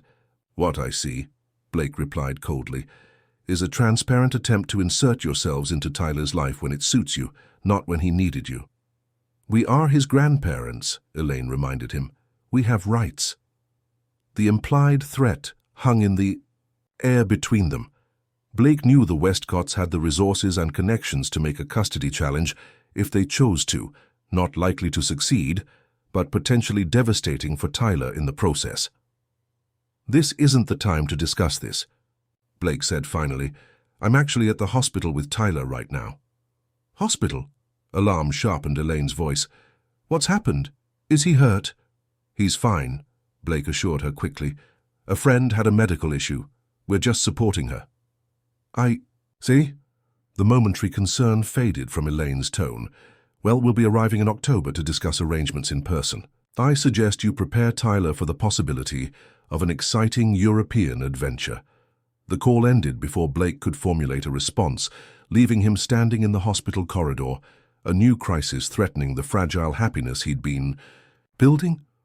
The remainder of August passed in a blur of conflicting emotions for Blake. He hadn't told Maria about the Westcotts' call, unsure how to broach a subject that filled him with such dread. Instead, he threw himself into making the final weeks of summer magical for both children. Boat trips around the harbor, a helicopter tour of Long Island, private swimming lessons in the estate's pool. You're spoiling them, Maria observed, one evening as they watched Tyler and Lily chase fireflies across the lawn. More than usual, I mean, Blake smiled ruefully. Is it that obvious? Blake Harrington doesn't do anything halfway, Maria replied, studying his face with concern. Something's bothering you, has been since the hospital. Blake hesitated, torn between protecting her from a problem that wasn't yet concrete and honoring the trust they'd been building. Tyler's grandparents called, he admitted finally. They want him to spend the school year with them in Switzerland. Maria's expression registered surprise, then understanding.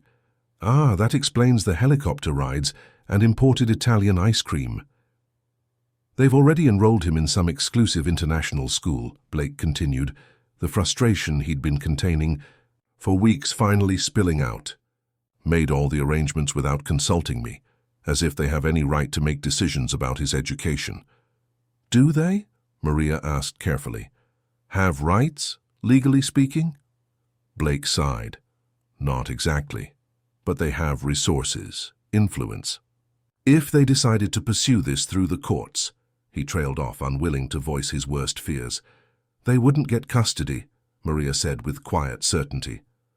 You're a good father, Blake. Any judge would see that. It's not just about winning, Blake replied.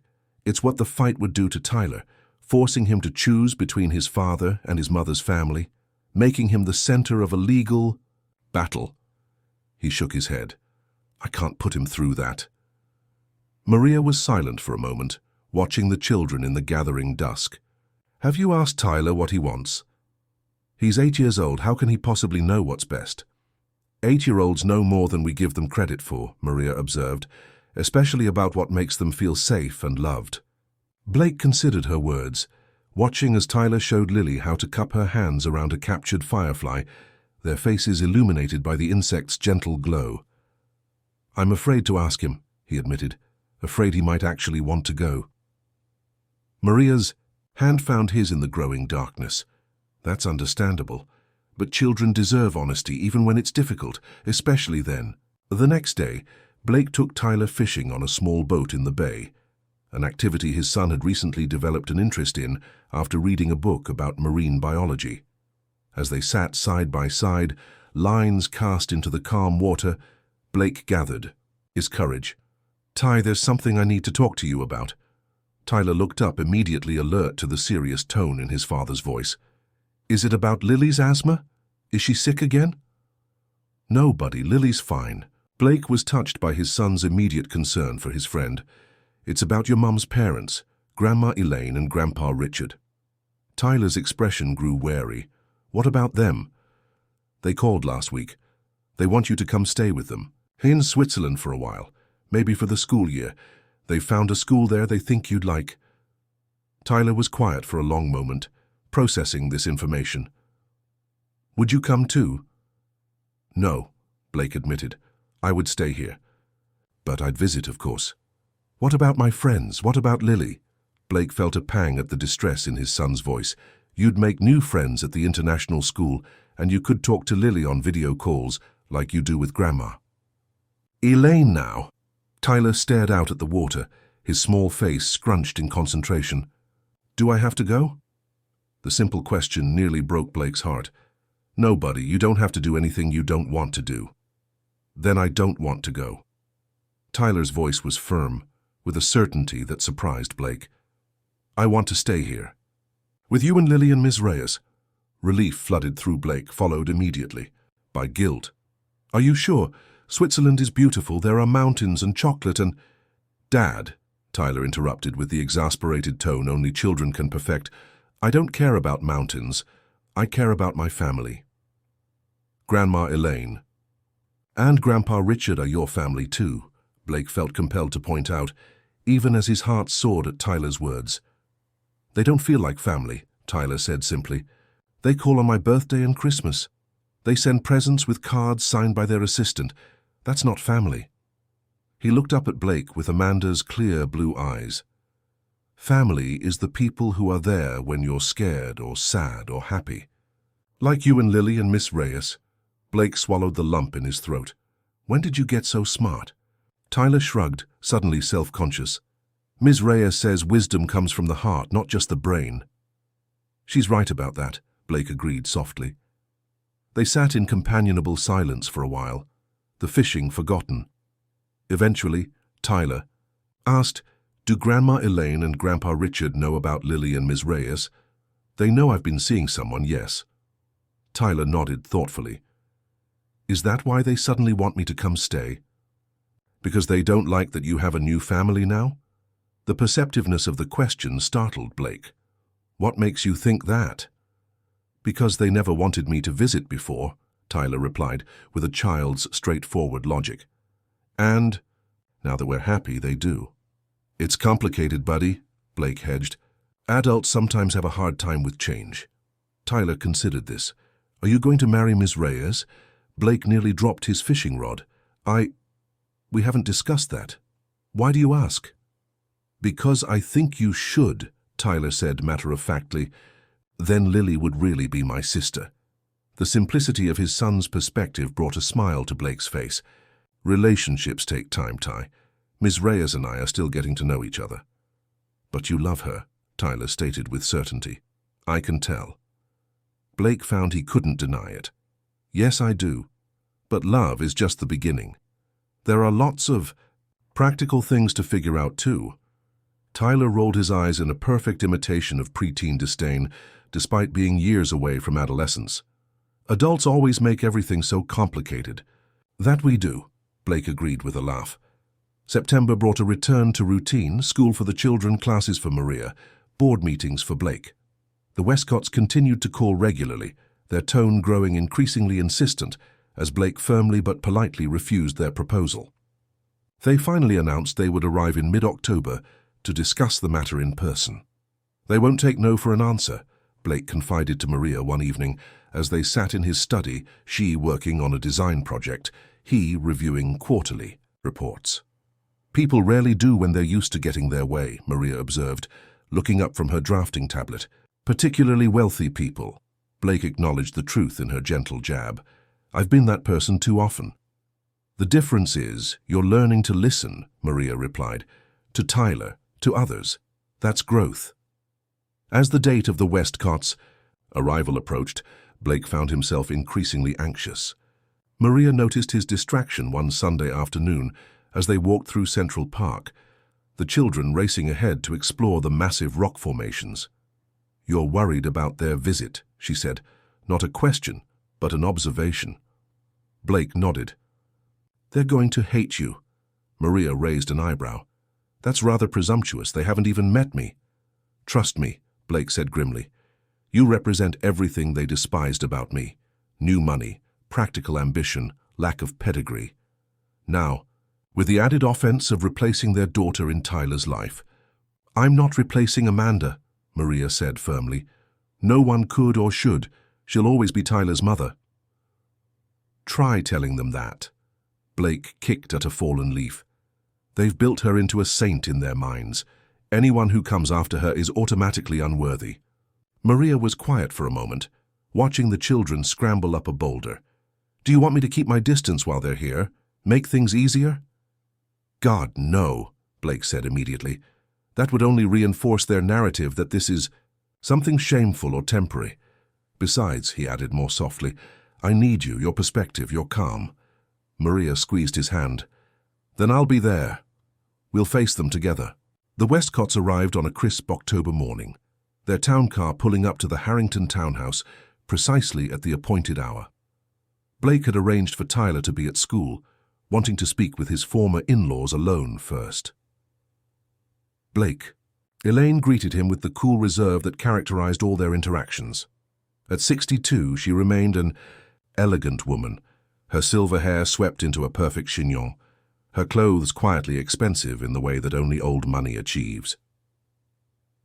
"Elaine, Richard." Blake shook hands with Amanda's father, a distinguished man whose perpetually stern expression had only deepened since his daughter's accident.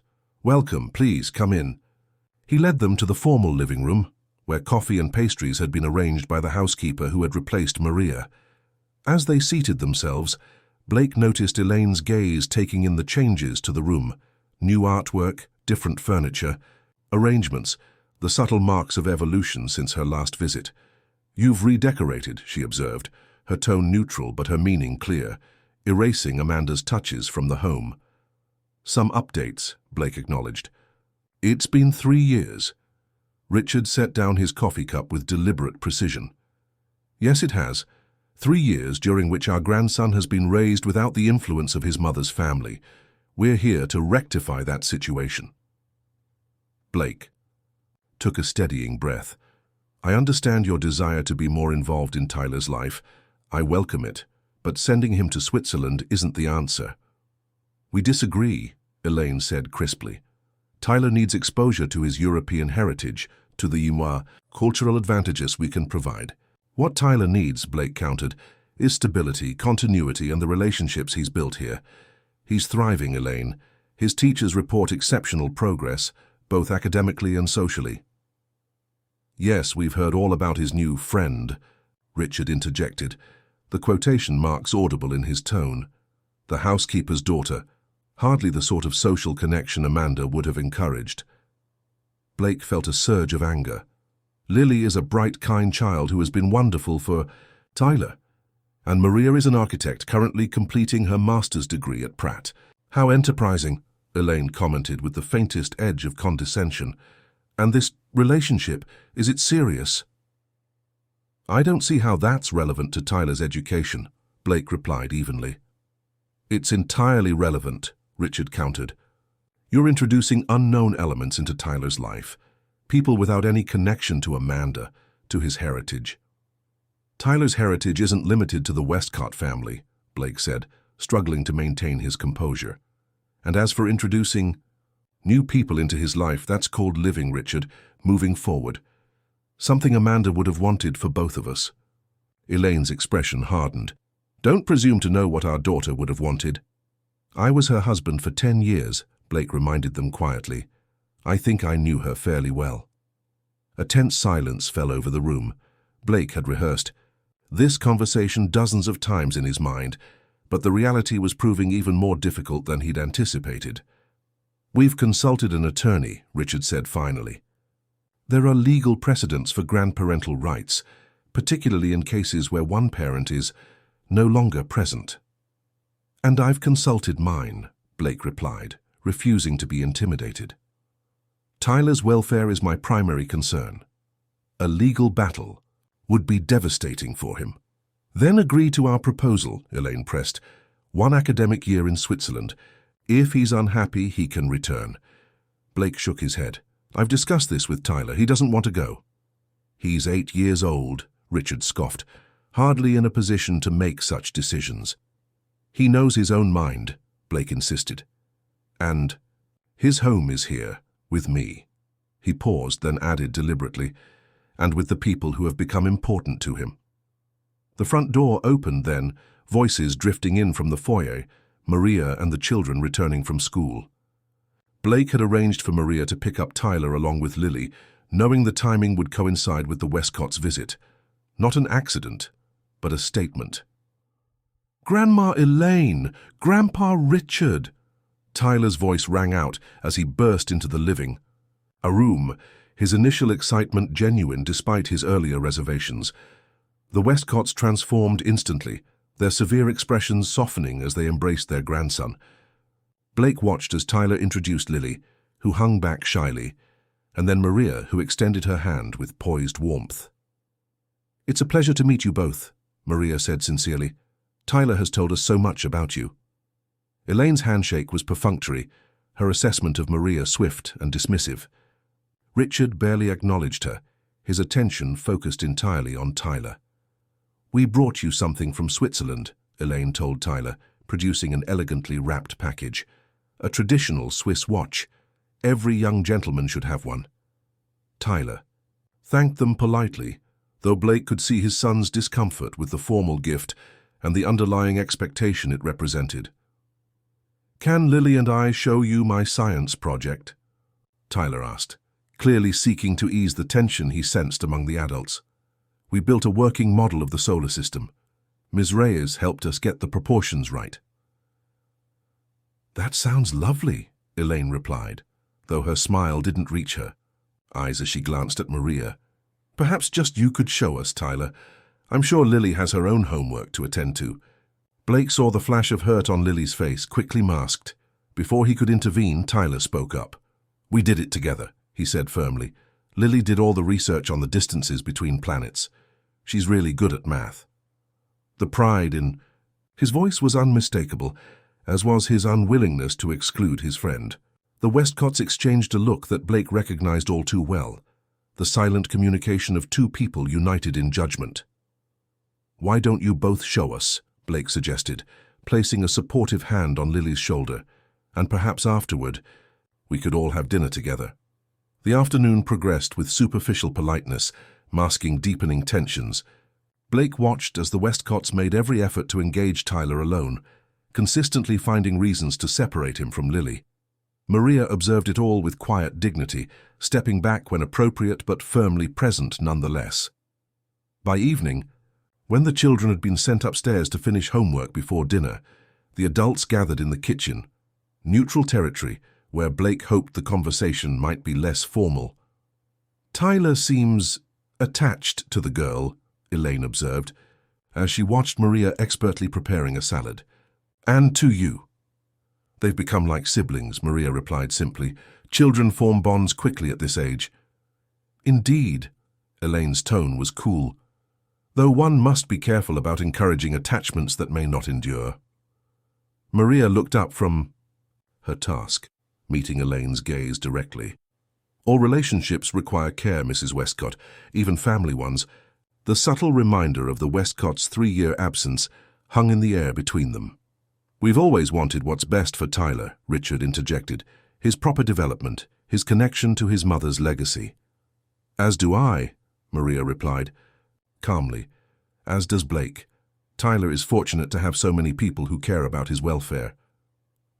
Blake, observing the exchange from the other side of the kitchen island, felt a surge of admiration for Maria's composure. Where he felt defensive and combative, she projected serene confidence. Dinner itself was a strained affair, with conversation carefully navigating around the central issue that had brought the Westcotts to New York. Tyler, perceptive as always, worked valiantly to bridge the gap between his worlds, telling his grandparents about Lily's art projects, sharing stories about weekend adventures with Blake and Maria, clearly trying to help them understand the life he loved. "And next weekend, we're going to the Natural History Museum again," Tyler announced as dessert was served. "Ms. Reyes is helping us with a new project about dinosaur extinction." "How educational," Elaine remarked with the faintest edge of dismissal. "Though in Geneva, you could visit actual archaeological digs in the summer. The international school arranges exclusive access to sites throughout Europe." Tyler glanced at Blake, then at Maria, before responding with surprising clarity for an 8-year-old. "That sounds cool, Grandma Elaine, but I like my school here, and my friends, and our family." The word family landed like a stone in still water, ripples of tension spreading outward. Blake saw the Westcott's expressions harden, saw Maria's subtle flinch, saw Lily's wide-eyed uncertainty. "Your family," Richard repeated carefully, "is scattered now, Tyler. Your mother's relatives are primarily in Europe. That's the connection we're trying to preserve for you." "But I have family here too," Tyler insisted, his voice gaining confidence. "Dad and Lily and Miss Reyes, and Mrs. Peterson and my friends at school, and even Harold when he visits." Blake felt a complex mixture of pride and concern at his son's declaration. Pride at Tyler's emotional intelligence and clarity, concern at the confrontation it might provoke. "That's not the same as blood family, Tyler," Elaine said gently but firmly. "Your mother—" "Mom would want me to be happy," Tyler interrupted, his expression suddenly fierce. "Dad says she always put my happiness first, and I'm happy here with everyone." An uncomfortable silence descended on the table. Blake noticed Lily reach under the table to squeeze Tyler's hand in silent support, a gesture that spoke volumes about their bond. "Perhaps this isn't the appropriate time for this discussion," Maria suggested quietly. "Tyler and Lily still have school tomorrow." The Westcotts nodded stiffly, recognizing the graceful exit Maria had provided. As the children were excused from the table, Tyler paused, beside his grandparents. "I'm glad you came to visit," he said with genuine feeling. "I wish you'd visit more, but I don't want to go to Switzerland. I want to stay home." After the children had gone upstairs, the adults faced each other across the dining table in a moment of reckoning. "You've clearly influenced him against us," Richard accused Blake. "Turned him against his mother's family." "I've done nothing of the sort," Blake replied evenly. "Tyler forms his own opinions. He always has. With help, apparently." Elaine's gaze shifted to Maria. "I'm sure you've been quite persuasive in shaping his perspective." Maria met the older woman's hostility with remarkable composure. "Mrs. Westcott, I understand your pain, truly I do. Losing a child is an unimaginable tragedy, but Tyler isn't just an extension of Amanda. He's his own person with his own needs and feelings. What would you know about our loss?" Elaine's voice was brittle with barely contained emotion. "You've conveniently stepped into a ready-made family without any of the sacrifice or history." "That's enough," Blake interrupted, his tone sharper than intended. "Maria has shown nothing but respect for Amanda's memory and for your position in Tyler's life. The least you could do is extend the same courtesy." Richard pushed back from the table. "This visit has made one thing abundantly clear. Tyler needs the stabilizing influence of his mother's family more than ever. Our attorneys will be in touch." As they stood to leave, Blake made one final attempt at reconciliation. "It doesn't have to be this way. Tyler needs all of us, you included. We could work together, find a compromise that respects everyone's place in his life." For a moment, something flickered in Elaine's expression, a hint of the grief that Blake knew drove much of her behavior. "Amanda was our only child," she said quietly. "Tyler is all we have left of her." "I know," Blake acknowledged softly. "But fighting over him won't bring her back. It will only hurt him in the process." The Westcotts departed without resolution, the threat of legal action hanging in the air between them. After they had gone, Blake found Maria in the kitchen methodically loading the dishwasher, her movements betraying the tension she had so carefully concealed during the evening. "I'm sorry," Blake said, leaning against the counter beside her. "For all of it." Maria shook her head. "Don't apologize for their pain. It's real, even if they're expressing it poorly." "How do you do that?" Blake asked with genuine wonder. "Find compassion even when people are at their worst?" Maria smiled, faintly. "Practice.